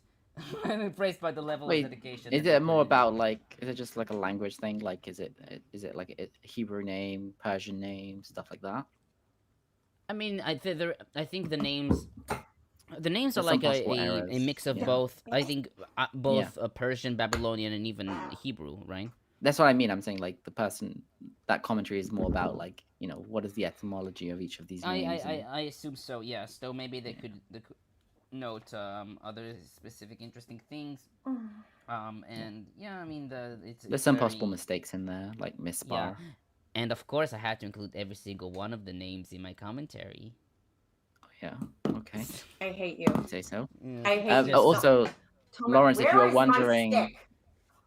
Lawrence, if you are wondering who the ancient Christian was. Oh no! Don't tell him. We'll tell him when we do the next. Like when we finish this, because Okay, hurry up. Okay, I'll just go back in the stream then. It was No, none other okay. than someone I never heard of. Bede. It was Bede. That was Bede. Okay, Okay. happy? Yes. Yeah. You ruined the fun. That's my purpose. Get on with it! Okay, so we'll start with verse 1. The people of the province, in Hebrew, Bnei HaMedina. The word Medina, in Aramaic Medinata, refers to a political It's always jurisdiction. followed by the slogan, do do do do do. Oh my god. Do, do, do. Sorry. I'm not even drunk. Okay, so the word Medina in Aramaic Medinata refers to a political. Could you at least behave like an adult? No. Only an adult Or, would know yeah. that tune. Yeah, that's true. Okay, is true. so this word refers to a political jurisdiction of the Persian Empire. Contra Kimchi, who suggested that it refers to Babylon. Yeah, and appears over 30 times in Ezra-Nehemiah and Esther, as well as in Ezekiel 19:8, Ecclesiastics, Lamentation, and Daniel. Fried notes that the Persian Empire was divided into satrapies, each headed by a satrap. These were in turn subdivided into provinces, in Hebrew Medinot, each headed by a governor or pacha. Oh, right. Judah I don't was- know if we mentioned it. It was Yehud. The Yes, Yehud Yeah. Medinata. Yes, that's the name of the. Good on you, Lawrence. what So- do you mean that? And the word Medina was... It's in modern Hebrew, Medina means like state or country. Yeah, Medina means state. Yeah. So Judah was a province, also called Yehud in Persian period seals and coins, and was a part of the larger Persian satrapy named Ever Nahara, is seen 410, or across the river, i.e., west of the Euphrates. And first Esdras 5:7 reads, "Those from Judea." That's interesting. Yeah. Oh, also, when it comes to First Esdras, like there is an entire edition on First Esdras 2 through 4, I believe, including like 5 1 through 6. And I don't really know what it is about because it's not really relevant to Ezra-Nehemiah itself, but it's just odd. Yeah. Oh, look at the baby. Who's the baby danger noodle? This is once again Nebulosa. She's right next to me. Hey. Yeah, she's right next to me. She's always cruising the glass. So Fair enough. she always wants to come out and be held. Aw, what a sweet girl. She is. Go ahead. Yeah. On that same verse, they returned to Jerusalem and Judah, each to their own town. Japhet writes that behind the statement lies the assumption that the Babylonians utterly destroyed Judah, after which it was left desolate from people. This allowed the exiles to return to Judah and settle in it, each to his own original property, as if they have never left it. She writes, however, that this is a very unlikely scenario, and is probably editorial, denied both by the biblical and archaeological evidence. This scenario is called the empty land myth, and the evidence shows that after the destruction and exile of Judah, the land remained settled, albeit by a smaller population. She writes, quote, "It is probable that those who remained in the land have established themselves throughout the years, and occupied the shares of the exiles, as indicated by the historical story and the words of Gedaliah, son of Ahikam, who was appointed by Nebuchadnezzar to be the head of the remaining settlement, as we see in Jeremiah 39:10 and 40:10.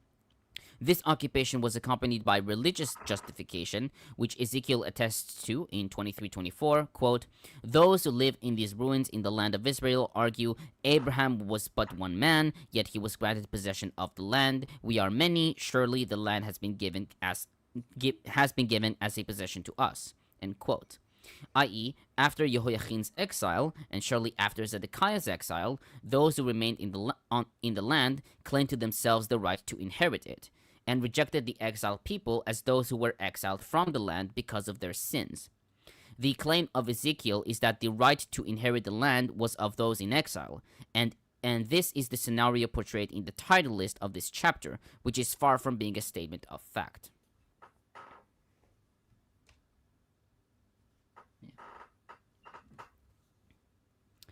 On verse 2, Zerubbabel.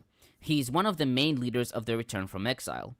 As Eskenazi notes, he is described as the Judean governor of Judah, and the book of Ezra ascribes to him the supervising of the altar building with Jeshua and founding the temple in chapter 3, rebuffing outsiders in chapter 4, and renewing building efforts after their interruption in 5:1 and 2.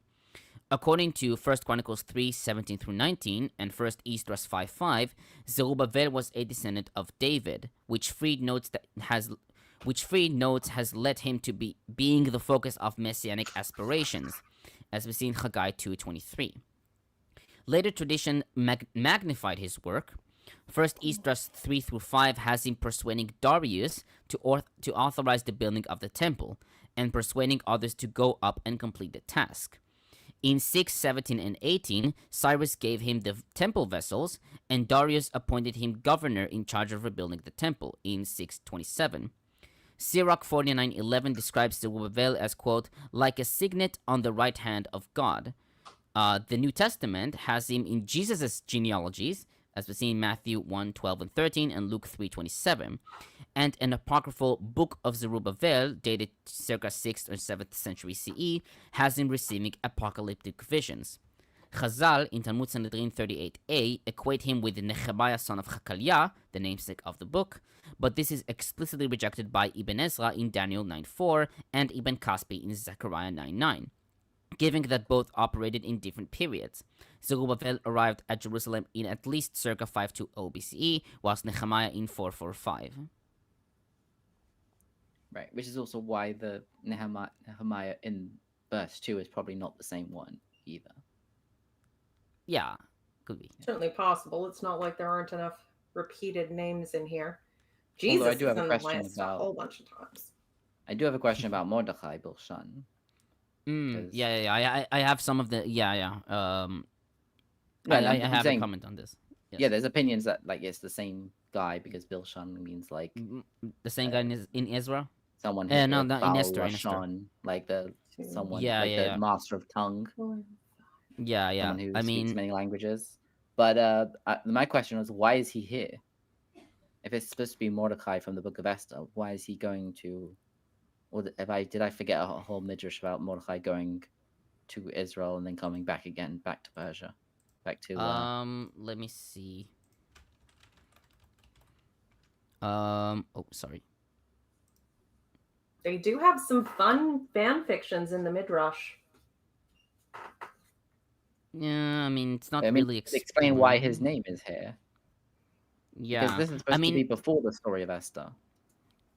Yes. I mean, some take like Mordechai Bilshan to be the name, but like others take him to be the name to be names. two separate. Yeah, Mordechai and Bilshan.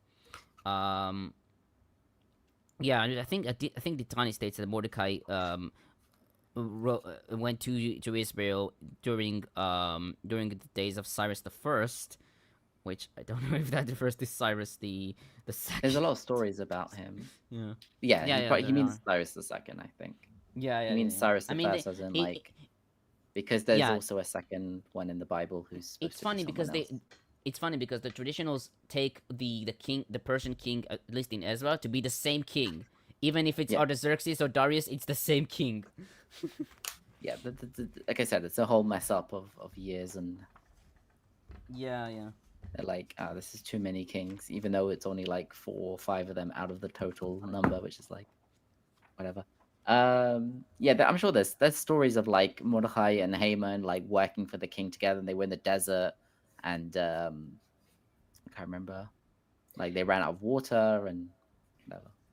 You could do a series on this sort of extra stories, the midrashes and stuff, and how they harmonize stuff, even when it doesn't need to be. Yeah, that's definitely true. There's a whole book series called The Little Medrash Says, which is like it's like excerpts from Medrash based on each like part of the Bible, and it's like written in English, like in a more flowy.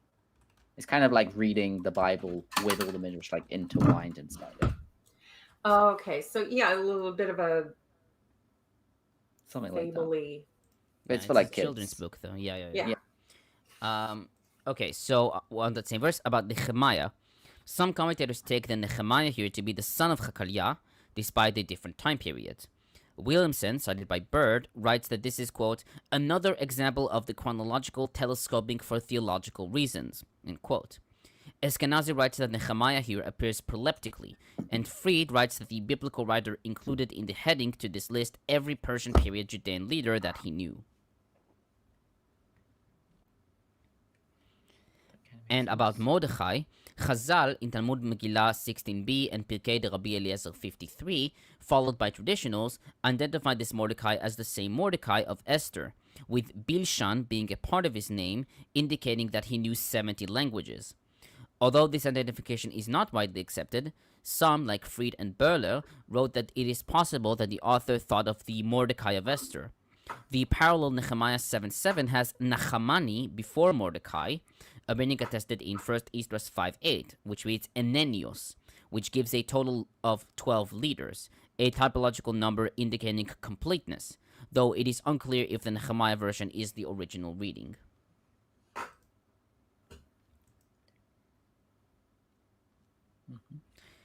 On 3 through 35, Eskenazi notes that the list presents two forms of group identification for the Israelites: family names, as we see in verses 3 through 19 or 20, and town names in 20 or 21 through 35. The names are mostly the same in Nehemiah 7 until Ezra 2:17, from which point variations are more pronounced. Becking notes that in verses 21 through 35, the phrase the men of X is used 4 times in verses 22, 23, 27, and 28, in contrast to the more common the sons of X. He writes that while there is little difference in meaning, the variation in wording could indicate different sources. He notes that it has been suggested by J.P. Weinberg that this is a more topographically organized part of the list, and would indicate groups that had not been in exile, and who had joined their returnees after the return.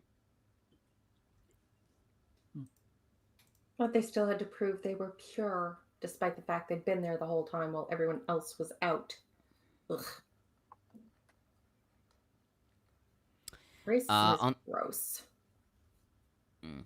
It's stupid, but it's also gross. On 36 through 39, these verses describe the 4 priestly families who returned from exile.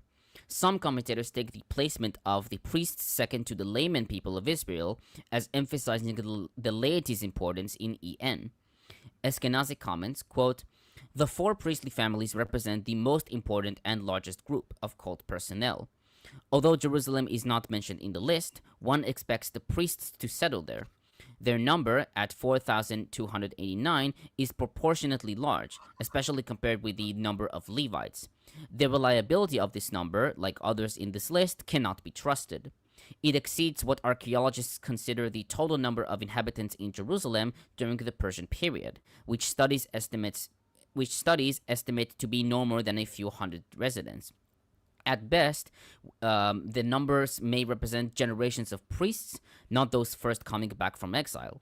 Still, as Williamson observes, one would expect many priests to repatriate, since they had the strongest incentive to rebuild the temple. Also, it doesn't necessarily mean that they all lived in Jerusalem, because there was this, there were cities that the priests kind of lived in as well. Yeah, no, it does say that they returned to the towns and cities of the land, plural, as well as obviously the focal point being the leaders going to Jerusalem and a lot of people wanting to return to Jerusalem, but certainly not everybody. I mean, lots of people, especially if they were going off this whole pure heritage, they would have been like, no, your people had a designated, you're a descendant of Dan, you have a designated place for your people. The mythology with the division may not have been as clear, but they would have had to feed into some form of that narrative.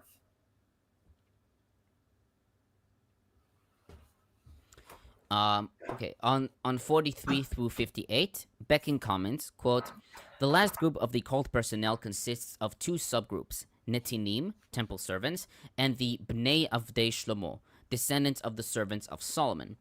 Both groups are mentioned only in post-exilic texts, alongside Ezra and Nehemiah only in 1 Chronicles 9:2.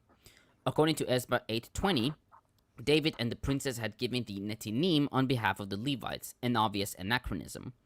The Netinim were temple servants.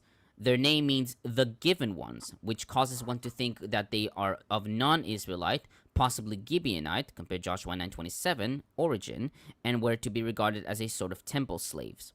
According to 724, they were like the priests, Levites, singers, and gatekeepers, exempt from tax payment. Possibly it concerns people that were given to the temple by their parents in fulfillment of a vow. The position of Guneweg, who sees them as foreigners, in view of their names, is unconvincing. Something similar applies to the descendants of the servants of Solomon. They too were not slaves, but performed work in the service of the temple." Yeah, it does seem to feed into that old, the whole Levites being firstborns given to the temple for service versus, then later retconned into a tribe. If there had been some holdover in the language and things, they might have sort of done both. On verse 59, they could not show that their families were descendants from Israel. Japhet comments, quote, "The question under examination is that of identity, quote, if they are from Israel, in Hebrew, im Misrael hem, and it is assessed by two criteria, their father's house and seed, in Hebrew, Beit Avotam Vezaram, i.e., the original paternal household to which they belong to, and their descent from Israel. This brief definition reflects one of the key characteristics of the return from exile period, adherence to genealogical purity. For example, the holy seed, Zerah HaKodesh, in 9.2, and seed of Israel, Ezra-Nehemiah, in Nehemiah 9.2. From verse 59b, we may infer, though this is not stated explicitly, that this genealogical verification was applied to all who returned from Babylon, and possibly even to the Judeans, and only those listed in verses 59 and 60 failed to prove their lineage. It is reasonable to assume that the identification process took place in Judah after their arrival, and not in Babylon before their departure, since if their identity had been examined in Babylon, it is doubtful that such individuals would have left, made the journey to Judah, and been included in the list of returnees." Fair enough. So I kind of fucked up, and I didn't include the comment on Sons of Barzillai. Possibly because there's like too many things to say about it, I guess, and like I couldn't really summarize it, or maybe I was just fucking lazy. Yeah. Let me just check if there's something by Freed. We could always just read chapter 3. Yeah, What was the verse? 61. 61. Okay. Figured I'll at least check this. Yeah, I'll just quote from Freed. So she writes, "The story of Barzillai the Gileadite is told in 1 Samuel 19 and reiterated in David's last words to Solomon in 1 Kings 2:7. Gilead refers to the territory between the Arnon and the Yabok rivers, east of the Jordan, which belonged to the tribal area of Manasseh. The phrase the Gileadite is absent from 1 Esdras. The gentilic may not have been in 1 Esdras for Lage, but added to Ezra because of the identical name to connect the bearer to David's benefactor." Yeah, it's interesting that the English translation I have doesn't say the Giladi. Like, it just says the sons of Barzillai who had married a daughter of Barzillai and had taken his name.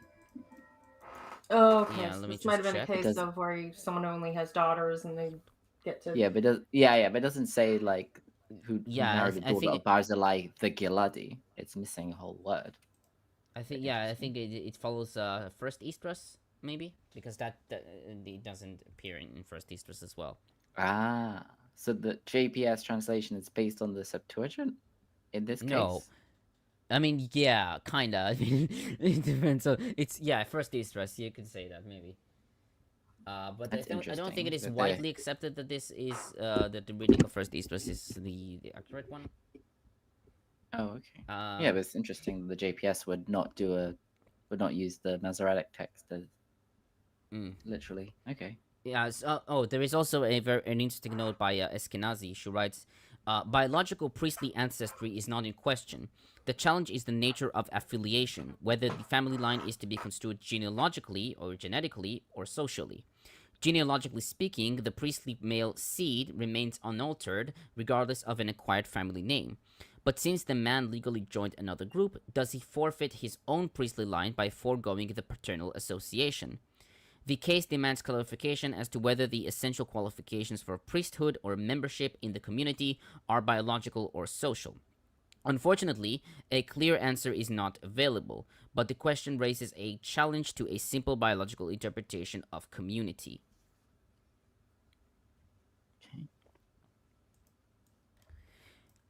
Okay, on 62, their family records. In Hebrew, ketavam hamityachasim. The usual understanding of this phrase is that it refers to the genealogical records. Japhet notes that ktav is a written document, synonymous to a book, belonging to the late biblical Hebrew vocabulary. Thus, ktav hamityachasim is a parallel term for the genealogical book, as we see in Nehemiah 7:5. She notes that such documents were important in various subjects related to the father's house, such as ownership of land, inheritance properties, etc. Eskenazi, however, takes the Masoretic text reading to be awkward and suggests that Hamityachasim likely refers to the people attempting to register, and reads, those registering, sought their written document. Septuagint reads, the Methoesim, looked for their registration, probably transcribing via Metuchashim.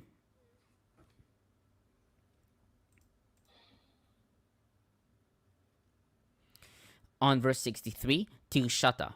This word is probably derived from Old Persian tarshta, or revered, which was probably used as an honorary title or to designate a Persian official title, but without any indication of the nature of the office, according to Halot. The term appears only 5 times in the Bible, all of which is in Ezra-Nehemiah, with Nehemiah 8:9 and 10:2 claiming that Nehemiah was a Tirshata. This had led Chazal and traditionals to take the Tirshata here to be Nehemiah, with Chazal in Talmud Yerushalmi Kiddushin 4:1 claiming that he was called so because the sages permitted him, heter, to drink shata, wine of Gentiles, since he was the king's butler. This is explicitly rejected by Böhler, who notes that in the memories of Nehemiah, in Nehemiah 1-6 and 13, he bears the title Pacha, and does not have the Tirshata as his sobriquet. Becking notes that some commentators take him to be Zerubbabel, but he writes that it is better to be careful in this matter, and to suggest no identification, following Williamson and Gunaweg. First Esdras 5:40 read Nehemias and Athalias, taking Tirshata as a personal name. And Peshitta reads the leaders of Israel.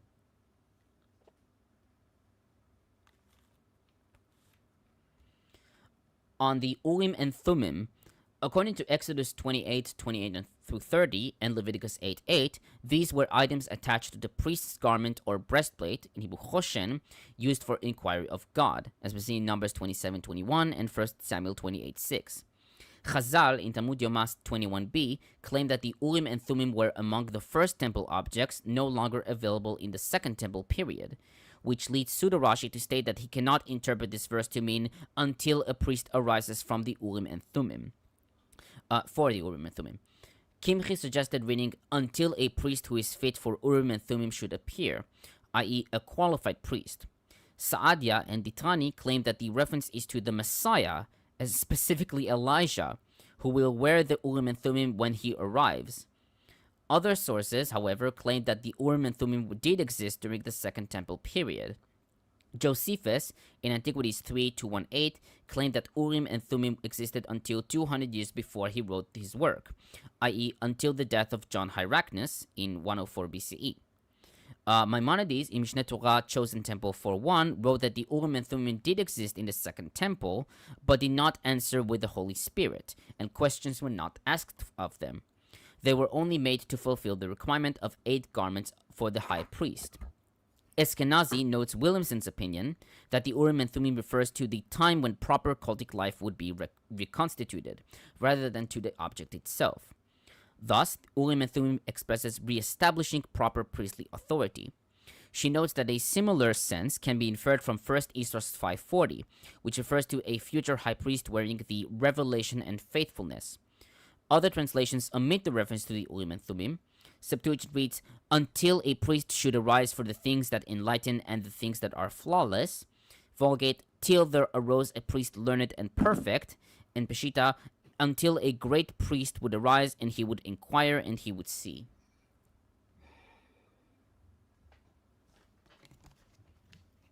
You're muted, Isaac.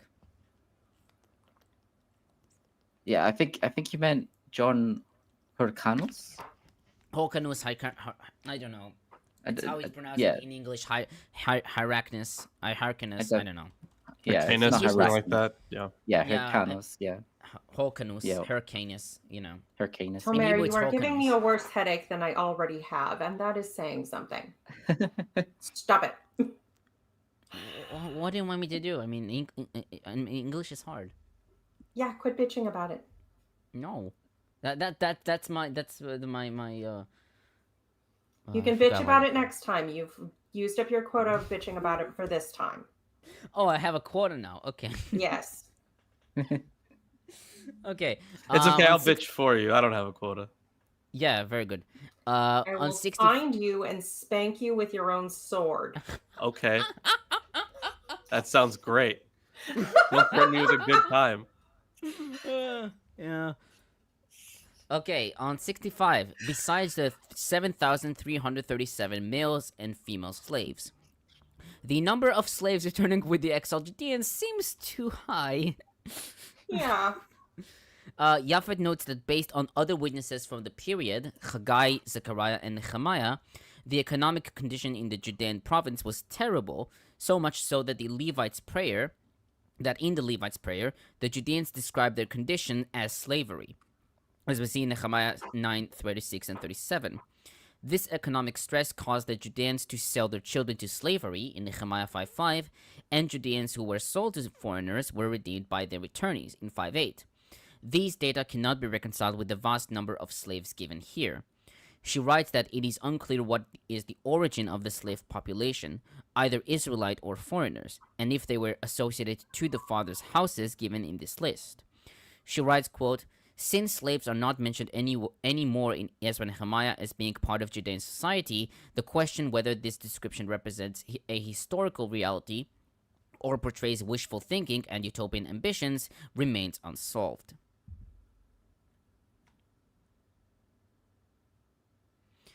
And finally, on 69, Darics. In Hebrew, it's Darkemonim. The word could refer either to the Persian coin Daric, derived from King Darius I, ruled 522 through 486 BCE, or from the Greek coin drachma, claiming that the Persian Daric had not yet been minted, according to Williamson, Freed, and Becking. But Eskenazi writes that the specification of gold and the reference to silver listed next tips the evidence in favor of translating Darics, also Blenkinsop and Harrington. Japhet suggested that there might have been a confusion between the two coins, already attested by Phoenician inscriptions from Peeters in KAI 60. She writes, however, that the mention of such coins indicates the late origin of the text, long after Cyrus, and probably not before the 5th century BCE.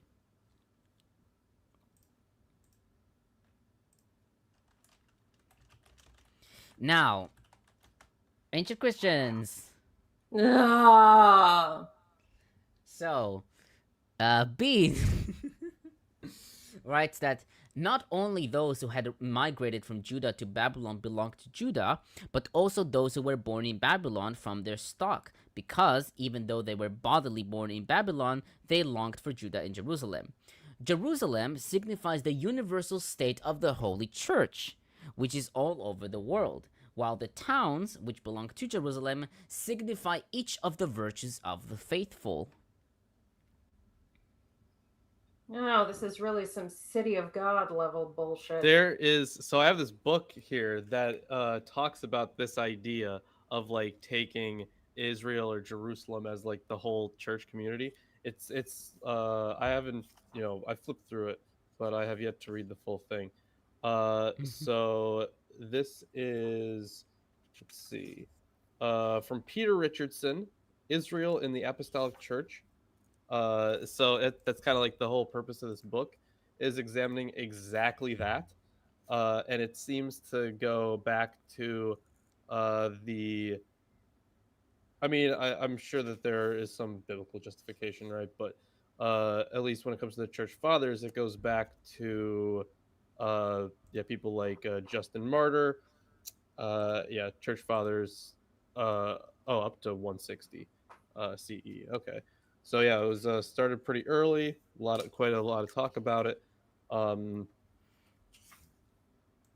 then he references a good amount of biblical texts, but it definitely seems to have had a hold in the early church. Well, I also have Cassiodorus, who wrote that the return of the Jews from captivity symbolically represents the restoration of the soul after the captivity of sin. Yeah. Sure, Jan. Yeah. So that's it.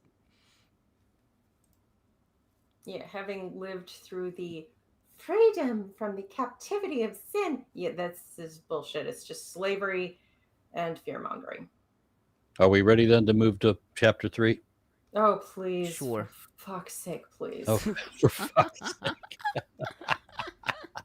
I'm not calling on that jackass Jehovah. Yeah. Some of these books have been, stories at least, Yeah. Oh, don't worry. We'll get some actual narrative. Don't worry about that. I mean, yeah, but this has just been crap. This has been no better than Chronicles crap. Well, like that's what people put them together a lot of the time, right? They thought they were written by the same person for a long time. Yeah, Okay. but this is the only the part of the Ezra that has a list like Chronicles. We'll get to more interesting stuff, I swear. Okay. The dragons will come. The dragons will come. All right. So, Ezra 3. When the 7th month came, and the Israelites were in their towns, the people gathered together as one in Jerusalem. Then Yeshua of Yozadak with his fellow priests, and Zerubbabel of Shealtiel with his kin set out to build the altar of the God of Israel, to offer burnt offerings on it as prescribed in the law of Moses, the man of God. They set up the altar on its foundation because they were in dread of the people of the lands, and they offered burnt offerings upon it to the Lord morning and evening. And they kept the festival of booths as prescribed, but you won't find this in Exodus or no. Okay. And they offered the daily burnt offerings by number, according to the ordinance as required for each day. And after that, the regular burnt offerings of the offerings of new moon, and all the sacred festivals of the Lord, and the offerings of everyone who made a free will offering to the Lord. From the first day of the 7th month, they began to offer their burnt offerings to the Lord. But the foundation of the temple of the Lord was not yet laid. So they gave money to the masons and to the carpenters, and food, drink, and oil to the Sidonians and the Tyrians, to bring cedar trees from Lebanon to the sea of Joppa, according to the grant that they had from King Cyrus of Persia. In the 2nd year after their arrival at the house of God at Jerusalem, in the 2nd month, Zerubbabel of Shealtiel and Yeshua, son of Yozadak, made a beginning together with the rest of their people, the priests and the Levites and the Stayites and should I go or should I Stayites and all of those who came from Jerusalem from their captivity. They appointed the Levites from 20 years old and up to have the oversight of the work in the house of the Lord. And Yeshua and his sons and his kin and Kidmael and his sons Binuai and Odavai, and along with the sons of Henadad, the Levites, their sons and kin, together took charge of the workers of the house of God.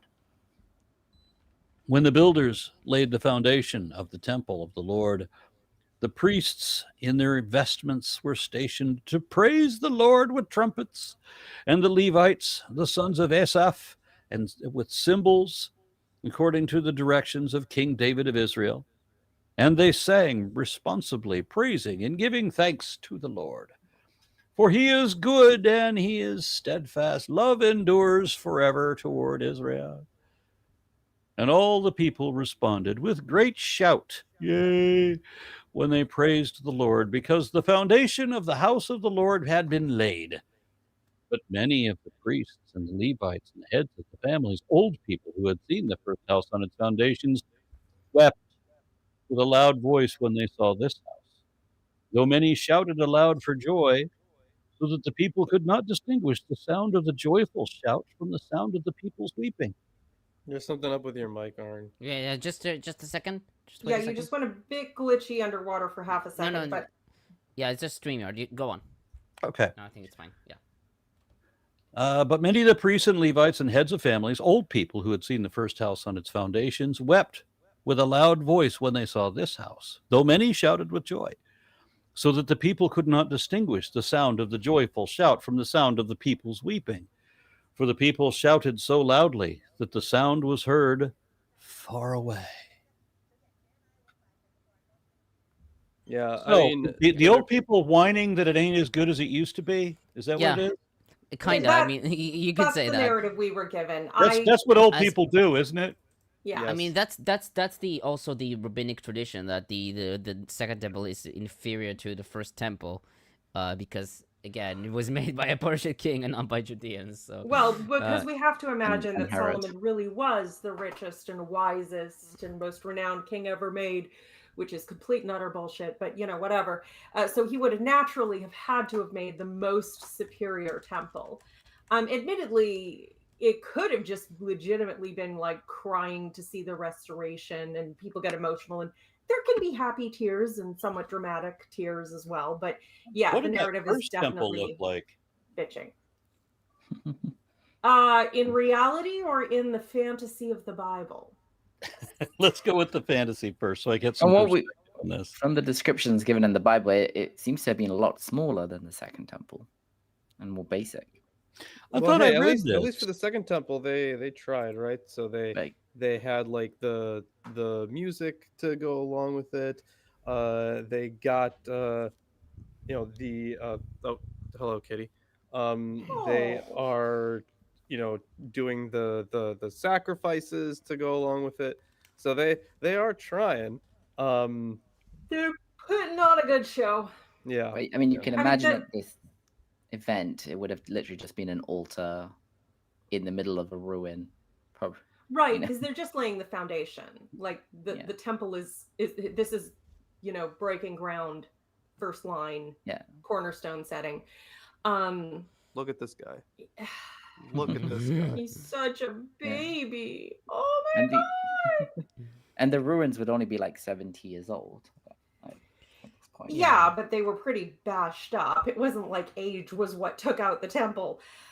But either way, you've got, a lot of emotions, a lot of conflicting feelings, and of course the narrative that everything was better in the ancient golden age and we're all just going downhill from there forever and ever.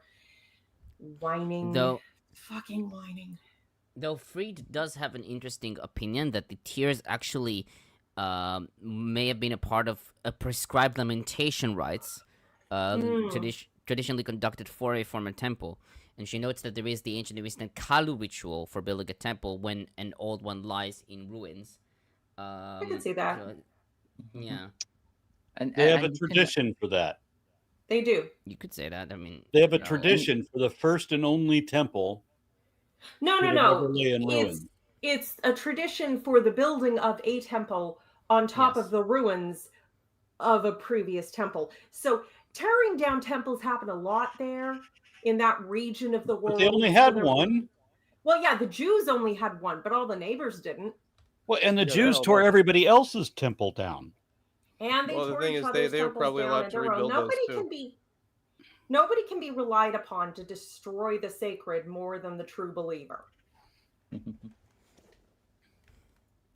And you could read the last sentence as kind of saying that the people outside from far away, they could hear this loud noise and they could not distinguish the shouts of joy.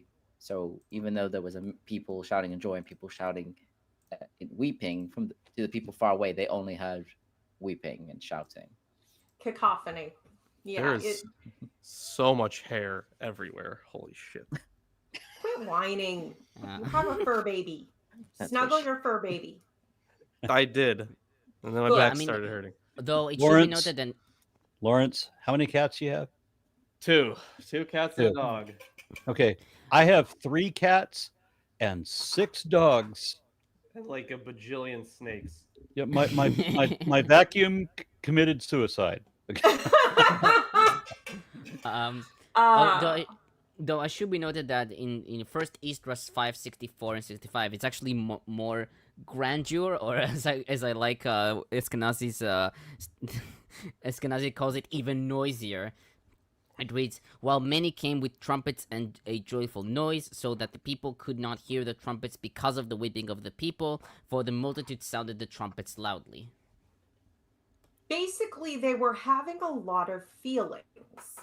Everybody was having a lot of feelings, and they were very loud about it. Yeah. Okay. So I'll start with verse 1. The 7th month. This is the month of Tishrei, compared to Rashi, occurring on September-October. The importance of the 7th month is attested in the Pentateuch, as attested in Leviticus 23:34-41, which places the Feast of Booths, in Hebrew Sukkot, on the 15th day of the 7th month, compare Numbers 29. Solomon's dedication to the temple occurs during the 7th month, as we see in 1 Kings 8:2 and 2 Chronicles 7:3-10, which some commentators take as an attempt to connect the dedication with Sukkot. Eskenazi suggests that the author emulates Babylonian practice, as is witnessed by Nabonidus, founding a temple in the month of Tashritu, which corresponds to the 7th month here, thus implying that it was propitious, I don't fucking know, for temple building. Propitious for temple building. Yeah, I mean, it's also like, Judaism kind of has like these 4 different New Years, and the first of Tishrei is one of the New Years. Yeah, it's like the main one, the one that you. Yeah, like, it is. Seasonal festivals, I guess, of just. It's when you actually have Rosh Hashanah, like the Jewish New Year. But like, it's possible that it's Persian. It's the first month in the Persian calendar. I think, and definitely the names that Jewish people use for the names of the month are all Persian. Isn't it Babylonian? No, maybe it's Babylonian. Yeah, I think it's Babylonian. If I'm that makes a bit more sense actually. Yeah. Tammuz. I'm sorry, guys. I have Tishrei, Iyar, Sivan, Tammuz, Av, Elul, Tishrei, Shvan, Kislev, Teves, Shvat, Adar. Yeah, there's also Adar in Ezra in 6 step 15 as well. So. Yeah, I don't know why I started with Tishrei. I should have started with Nisan, but whatever. Okay, on verse 2, it is unclear if, as is written in the Torah of Moses, refers to the altar's construction or to the sacrifices being offered upon it. Although the Torah acknowledges the existence and establishments of altars unrelated to the temple, as we see in Exodus 20, 21, and 22, the exact instruction to build a permanent altar corresponds to the establishment of the sanctuary, as we see in Exodus 27, 1-8, and 38, 1-7. And its place was determined, quote, before the entrance of the tabernacle of the tent of meeting, in Exodus 46. Chazal, in Talmud Zevachim 62a, taught that what's described in Ezra was a temporary order of a prophet, which gave legitimization to the altar. Quote, 3 prophets ascended with them from the exile. one who testified to them about the size and shape of the altar, and one who testified to them about the proper location of the temple, and one who testified to them what one sacrifices offerings, even if there is no temple." End quote. Fried writes that the author of EN had the law in Deuteronomy in mind, with the people requiring to build an altar as soon as they cross over the Jordan, Deuteronomy 27:4 and 5.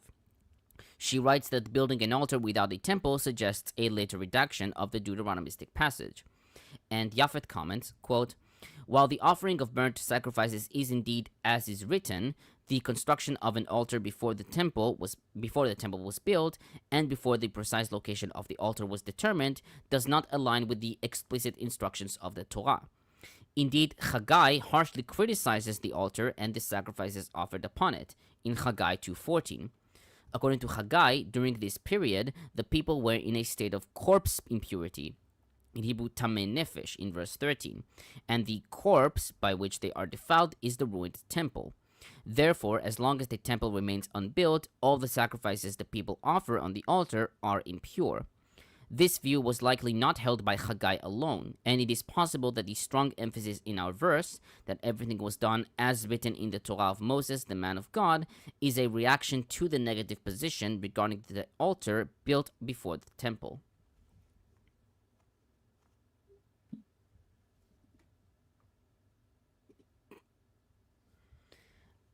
The more seriously religious someone is, the more of a party killer they are. Like, even, oh, we're gonna rebuild the temple, it's gonna take a while, but this is the big ceremony of placing the foundation, and they can't even have a party for that because Jesus Christ, it's like the JWs, they can't even have their own birthday. Why do the religious always want us to be so goddamn miserable? They do that on purpose to make them, to give them like a victim mentality or something? A lot of the stuff they do is to give them a victim mentality, but ostensibly it's because of pagan origins and because there's a couple stories in the Bible where someone has a birthday and somebody else gets beheaded because apparently that means it's a tradition. I don't fucking know. The point is, there's always a series of excuses why you should be miserable and you shouldn't enjoy things because they're not perfect in some hyper-specific, made-up way that aligns with whatever your bullshit is. And it's just a miserable way to live. And religions are really prone to it, and I hate it. This reminds me of something when I was in high school. One of my friends had his father had a poster on the wall that said, "He who refuses to accept anything but the very best very often gets it." And my thought was, he who refuses to accept anything but the very best never gets anything. Yeah. And you better learn to appreciate what you got. It's called sacrificing the good on the altar of the perfect. And the great thing with religious hyper-perfectionism is that there is never a perfect, because there's always something less than absolutely infinitely pure. Because, we're not metal. So, yeah. Well, and he who... And... We're not the kind of metal you can refine in the blacksmith's forge, okay? Well, also, he who knows does not speak, and he who speaks does not know, and I go round in circles. Does that mean you don't know anything, Tomer? Just know the reference. On verse 3... I do. On verse 3, On verse 3, the people of the lands. The identity of the people of the lands, in Hebrew Amei Ha'aratzot, is unclear. The traditional understanding is that these refer to foreigners. Thus, 1 Esdras 5:49 reads, "Some from the other nations in the land," and Josephus in Antiquities 1176 reads, "The neighboring nations, all of whom hated them." Likewise, Fried claims that the reference is to the non-Israel or non-Judean peoples who dominated Israel from the time of the settlement in Canaan. However, other scholars claim that people of the lands can include the Judeans in the land. For example, Becking writes that in En, the term refers to part of the population of the Persian province of Yehud, whose ancestors had not suffered exile. Harrington cites Lester Grabe that the phrase is more likely used to, quote, label individuals as foreigners and non-Jews with pagan practices, and thus a potential corrupting influence on the community in the homeland, end quote. She further writes, quote, even though their families had been living in Yehud from First Temple times, the people of the land were considered outsiders by the Jewish community of returned exiles. The local inhabitants had never gone into exile and did not share the specific lifestyle and experience of the settlers, end quote. And Peshitta reads, because of the peoples who dwelt in the cities. It's a bit like if Black folks from America whose ancestors were enslaved figured out that they had ancestry in, say, Kenya, and then went there and said, I am the true Kenyan, and all the Kenyans that are still here are false and corrupted Kenyans, and then took over, which they would never do, because I've never seen the Black people of America do anything so shitty. But the analogy stands, and it's really stupid and gross to like kick out the people who were actually there practicing as best they could the whole time. I mean, that's a good example, because it would be like, the religion as well. So like the Black people who have history of slavery in America, they also have a history of Christianity kind of being forced on them and them adopting it and creating their own version. And then if they would go back, they wouldn't recognize the locals as keeping the true faith. The true religion, the true faith. Right. I could see that. I could see that too if they brought their particular brand of evangelical Christianity, which unfortunately I have seen, because evangelicals as a block are very happy to be missionaries in Africa, which is especially if they like, I don't know what the word is, project their current religious like affiliation with like, oh yeah, we've always been like that, Yeah. And the local people have been corrupted by Islam or something. Yeah. Which, I mean, also has its creepy colonialist practices, but it's just, same shit, different pile. You're like pot, kettle. Yeah. Okay, on verse 4, Festival of Tabernacles. In Masoretic text reads, Chag HaSukkot. This festival commemorates the wilderness period, during which they lived in booths, Sukkot, and God sustained them with food, manna, and protected them. Becking notes that the ritual goes back to a harvest festival and partially a memory of salvation, with the booths being a relic from agricultural life.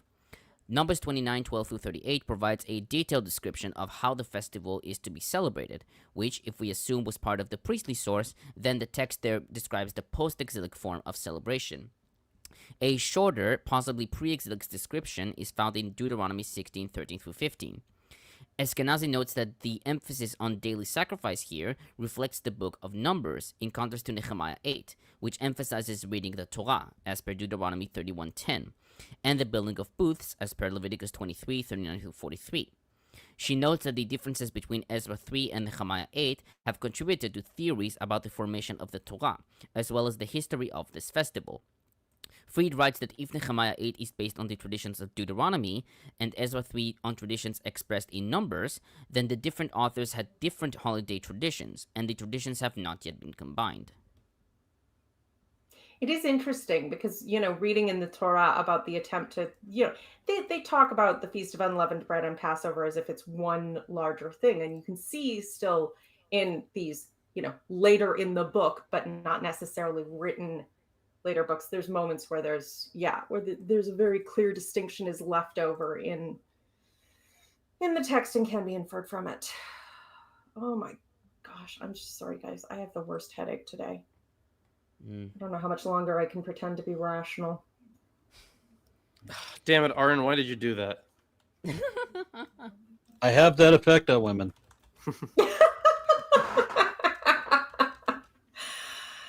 I'm going to doubt that. But I will okay. leave Lolander to comment upon that. Okay, on verse 5, Japhet comments, quote, this verse moves from the singular to the collective. After the establishment of the altar, the exiled returnees continued sacrificing over it all the required. The exiled returnees continued sacrificing over it all the required sacrifices, both mandatory and permissible. The lack of mention of the Sabbath The Sabbath sacrifice, oh my god, mentioned in 1st Esdras 551 and Josephus in Antiquities 1177 is surprising. It is unclear if we should see it as an expression for the relative importance of the different days of feast. The Sabbath is not mentioned in Numbers 10:10, or that the Sabbath mentioned was omitted accidentally. It could be that the unique definition of the festivals after the mention of the new moons, quote, for all the sacred fixed times of the Lord, end quote, includes not only the festivals, but the Sabbath.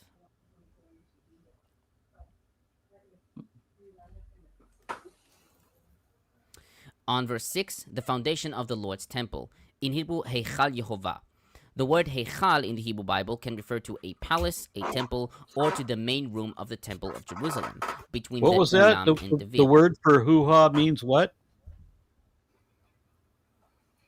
I don't wanna. Hechal. I don't wanna. Oh, I'm sorry. I Heichal. misheard. Yeah. You didn't say hoo-ha. Okay. No, I didn't say hoo-ha. The word here refers to the temple as it does in the rest of Ezra-Nehemiah. In verse 10, 5:15, 5:14, 6:5 in Aramaic, Nehemiah 6 verses 10 and 11, etc. And is rendered temple or shrine or sanctuary in 1st Esdras 5:52, Josephus in Antiquities 1178, Vulgate and Eskenazi. Septuagint reads, the foundation of the temple, a reading followed by most modern English translations. Harrington and Freed, though Becking finds this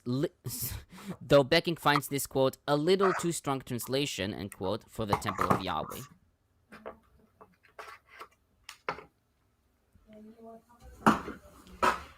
On verse 7, Eskenazi notes that this verse resembles provisions made for the building of the first temple by Solomon, procuring provision and staff from Hiram, king of Tyre, to build the temple, in 1 Kings 5:15 through 24, and by David and Solomon in Chronicles, in 1 Chronicles 22, 1 through 4, and 2 Chronicles 2, 2 through 9.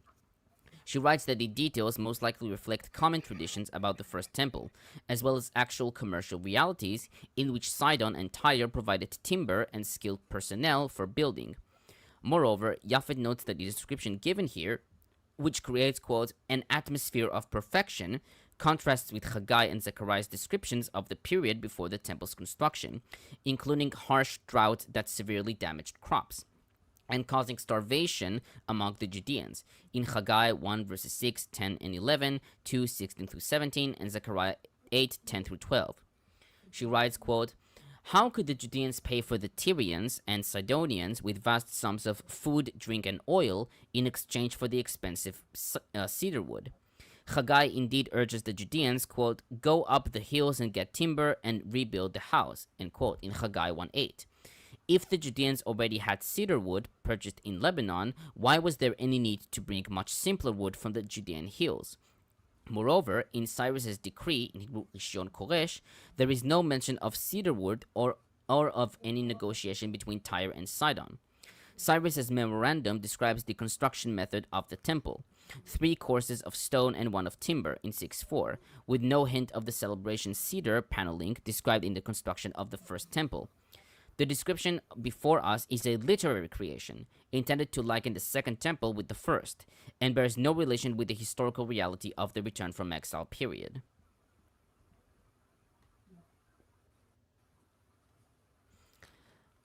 On verse 8, they appointed Levites 20 years and older.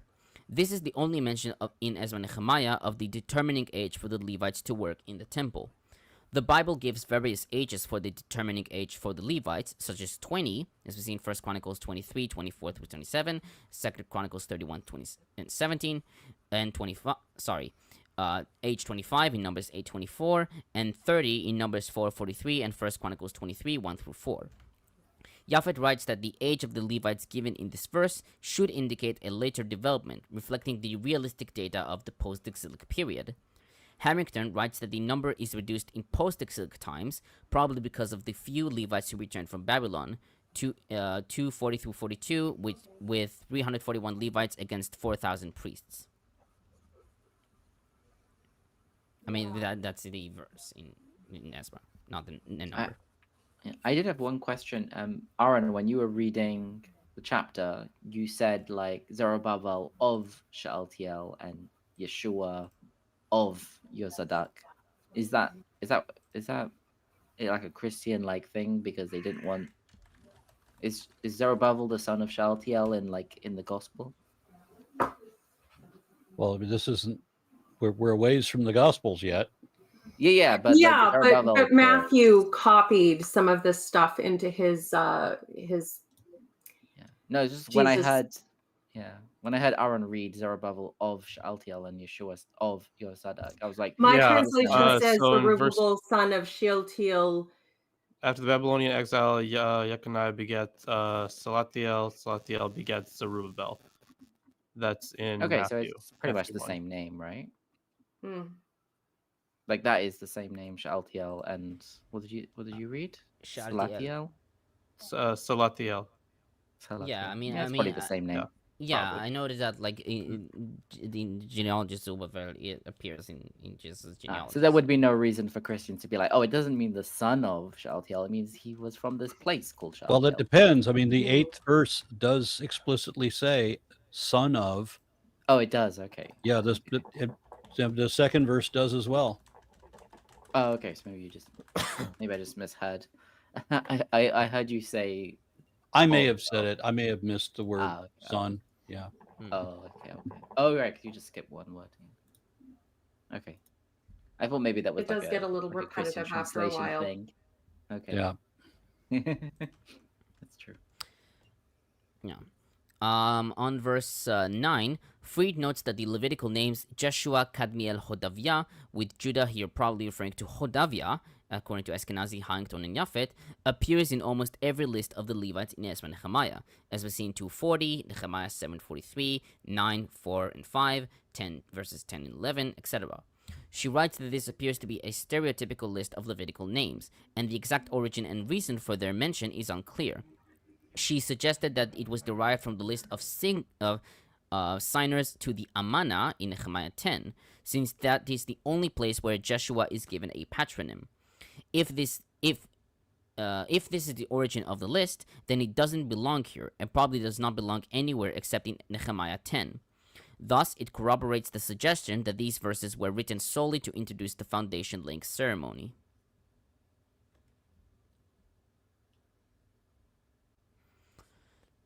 On verse 11, he is good, his love toward Israel endures forever. This phrase recurs in Psalms, as we've seen 106.1, 107.1, 118.1, and 136.1, as well as in Chronicles, in 1 Chronicles 16.34 and 2 Chronicles 5.13 and 7.3. Becking writes that this does not imply that there has been a temple consecration ritual that had functioned as the original Zitz im Leben of these psalms.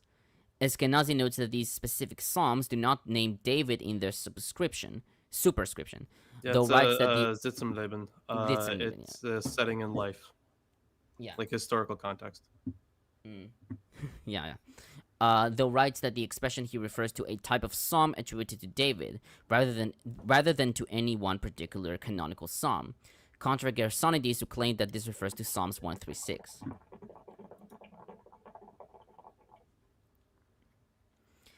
And finally, verse 12, Josephus in Antiquities 1181 wrote that the elders thought that the second temple was constructed in a way far inferior to the old one, because of their poverty, and quote, when they considered how far short they had fallen of their ancient good fortune and of the dignity of the sanctuary, they were downcast, end quote. Likewise, traditionals like Pseudo-Rashi, Gersonides, and Ditrani wrote that the elders cried because they viewed the second temple as less magnificent or important than the first. Fried suggested that Of course, it's less magnificent at this point. They literally just built the foundation. Foundations are not particularly magnificent, people.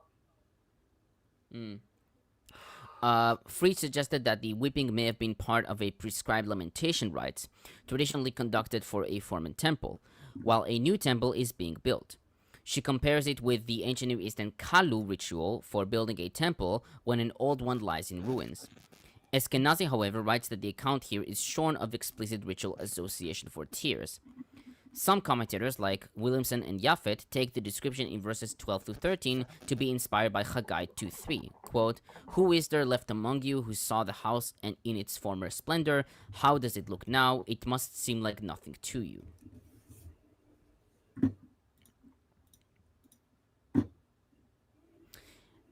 Now, guess who? Is it a Christian? But who? Is it Bede? Origin. Yeah, it is Bede. How did you figure it out? So I'm psychic. yeah. So, Bede writes that the 7th month symbolizes the Holy Spirit's grace, which is described in the prophet Isaiah and in the Revelation of St. John as sevenfold. Damn, that is, oh my god, that's awful. I'm pretty sure hitting myself in the head would be less painful than this bullshit. Continue. Moreover, the founding of God's temple figuratively points to those who, recently converted to the faith, prepare a place or abode in their heart and body for the Lord. The phases in the reconstruction of the temple typologically refer to the phases of Christ's passion and resurrection.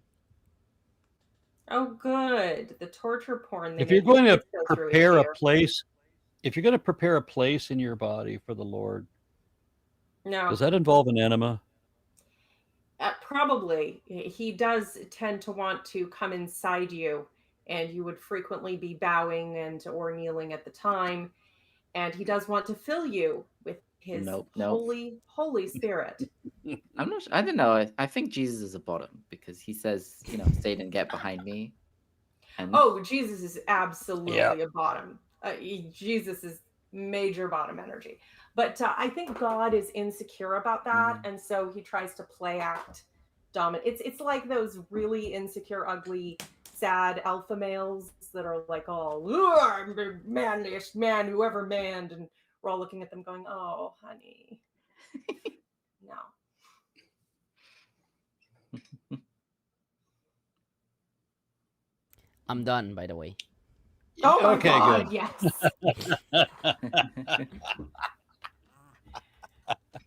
So I'm going to guess that we're probably not going to go to 4. No. Yeah. Though I think it's a good place to finish because chapter 4 is where the Aramaic section of Ezra begins.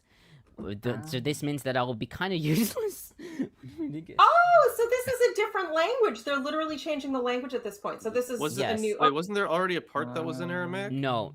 Maybe a couple Ezra of the names.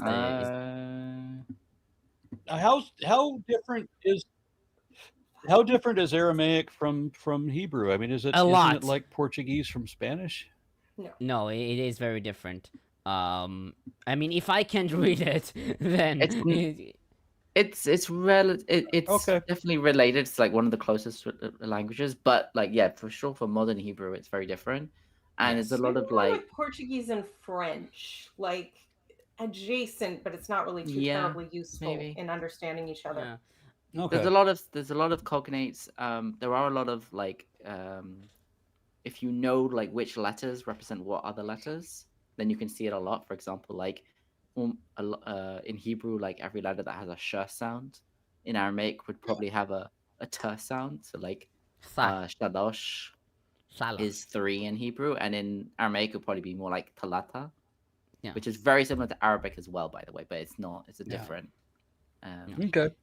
Before my phone died, someone asked about what I'm making, and I tried to show it earlier. It is a shawl, a lace shawl that I can't bring too close to the camera. We tried to show it, and it disappeared. Yeah, I know. If I go like this, it just goes poof. There we go. But yeah, it's a lace shawl, so it will. It's the cloak invisible. Yeah, it's magic. It's a magical shawl that I probably will end up crocheting cutesy shit like butterflies on because my niece loves them and it's sweet. So. All right, we had to do this on a Thursday because I had to have this last Saturday for a big. There was a big meetup. All these different cities in the local area that were trying to get dogs in there. The dogs that were being held in animal care facilities, whatever, pounds and that sort of thing. They took them all out to this one massive civic center in Fort Worth and tried to get all these dogs adopted. I brought out a husky that I've been fostering for a year, and despite best efforts, and somehow or other the husky next to him which didn't look anywhere near as pretty as he was. That one got adopted, but we still have that husky. So, and huskies are just the bestest. Yeah, I've got another one. We've got 6 dogs. They're all rescues. 2 of them are fosters, and I can't have 6 dogs. So we have to get down to 4. So I have a husky that I need to find a home for, and then I have another one, Grizzly, that we're not sure what he is. Are he's they all beautiful. big dogs? Almost all my dogs are between 90 and 100 pounds. Okay. And so this one just wandered up to us at a we were at like a outdoor dining place, and this dog just wandered up because we had a dog with us, and I realized he had no collar on him, and he was obviously distressed, depressed, lost, confused, tail between his legs, physically exhausted in incredible heat. Somebody had just taken his collar off and dumped him off in a parking lot. Oh, those monsters! Oh my God. Okay, so. One of the only people I know who lives in Austin is Robert Reed, and I know he lost Buddy, who he rescued. He has, last I knew, he had 2 smaller dogs, but a dog who plays well with other dogs might get on. He gets along. He's not dog reactive or people reactive. He's great. He doesn't mind the snakes either, which is nice. That is nice. But I do need to find a home for that dog. He's going through heartworm treatment. So he can't get excited, and that means that I have to keep him in an isolated place while he goes through this treatment, and he doesn't want to be isolated because I can't have him playing and I can't have him fighting. Yeah. But anyway, I'm looking to. Well, this is why we did it on Thursday, was because I had to do this thing, and I got to find a home for that one, and I got to find a home for the husky. I'm probably going to do a video advertising those, even though it has nothing to do with my normal channel content. So we're still going to do this on this Saturday? I'm down for this Saturday, yes. That was the plan as far as I knew. Yep. All right. You still have a super chat to read out. Yes. Godwin offers $1.99 and says, "Isn't a temple just a fancy idol that you can walk into?" Yes. Yeah, I kind of thought so. It has all the fancy carvings and shit, Yeah. Very decorative, lots of fancy metallic gold things. Sometimes idols include like, a mount or a footstool or something. The temple is just the big house that goes around the idol. So it's like a Matryoshka doll of idols. You've got the temple, and it's got like inside, and then the holies, and then the idol itself, and the things. Yeah, around I don't think itself. ancient people would have considered the temple like holy in the same way, because it's the resting Maybe place. not. If the idol is taken away, they wouldn't. In the hyper-Puritan, in the hyper-Puritanistic religiosity that we've been bitching about this session, kind of That was why some of the Protestant offshoots, particularly the Puritan ones, make all their churches so goddamn ugly and tacky and gross, because the Catholics went and made pretty shit and had pictures, and that made people happy, and we don't like that.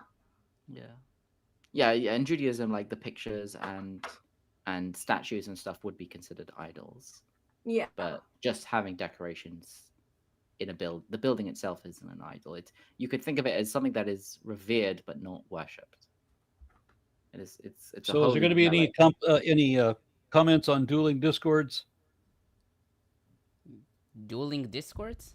Well, how much is coming on my Discord? So you should join that. Also subscribe to Milwaukee Atheists, but we will be doing a rebrand soon. Going to be called the Behold Network. Because Behold, damn straight. People did seem to like that name from the ones that have responded. Either way, I will be doing. I plan on doing a lot more stuff now. I have, for example, because I'm sure Arn especially, you know this. Since they cut funding for PBS, they have wanted to replace that with PragerU. So, yes, it's awful. So now is the time to go after PragerU. So wait, my what does PBS God. stand for? Public I broadcasting would service. rather they just I mean, release the Trump they can kiss keep the tape. That's less initialization. gross. They can still call it PBS. They just call it Prager bullshit. Yeah, that's pretty good. That would be far too accurate. So it's yeah, I'm gonna be going after a lot of their content. So Bless at you, least please they're the ones that it's about religion or the Bible specifically, right? Because like there's already so much about all of their stupid shit on God. LGBTQ rights and abortion and a whole bunch of other political stuff. Like that stuff is, I would love to cover it, but at the same time, that's not really my my forte, right? Yeah, and they get so much wrong. It doesn't need to be your fort to know that those arguments are bullshit. Just like I don't need to be, a astronomer general, whatever, to know that you couldn't have fucking life on Sirius. Jesus fucking Christ! I can't even be that smug, because even though my government has not gone full Nazi, we do still have Jordan Peterson, who has started his own version of PragerU, which is Peterson U, because he's not allowed in university because he left of his own accord because it was bullshit, because he kept fucking violating ethical guidelines. Like, don't tell people to kill themselves if you're supposed to be a psychiatrist. Apparently, this is woke bullshit. And regarding PragerU, in a week or two, we will be resuming our rebuttal of the PragerU climate change videos. So, and that will be on Jackson Wheat's channel. Yeah, we got to do a collaborative effort against PragerU, because PragerU just does a whole bunch of stupid shit on a number of different topics, and I only do the ones that I'm good at. Well, that's All right, fair. perfect. Okay, so We'll do what we can. We can take PragerU, pull its pants down, and hit it very hard. I don't know if there's anything there to hit, but they will be very embarrassed. Okay. All right. See you guys Saturday. Tomer. What? You Play got us out. Stop what? Say Tomer! goodbye, Tomer. Oh, shit, That's good enough. All right, we'll take it. That counts, Peter. And now for something completely different. Oh, God. Guess who's talking about Jesus, Jesus, Jesus. Guess talk about Jesus. It's Lawrence.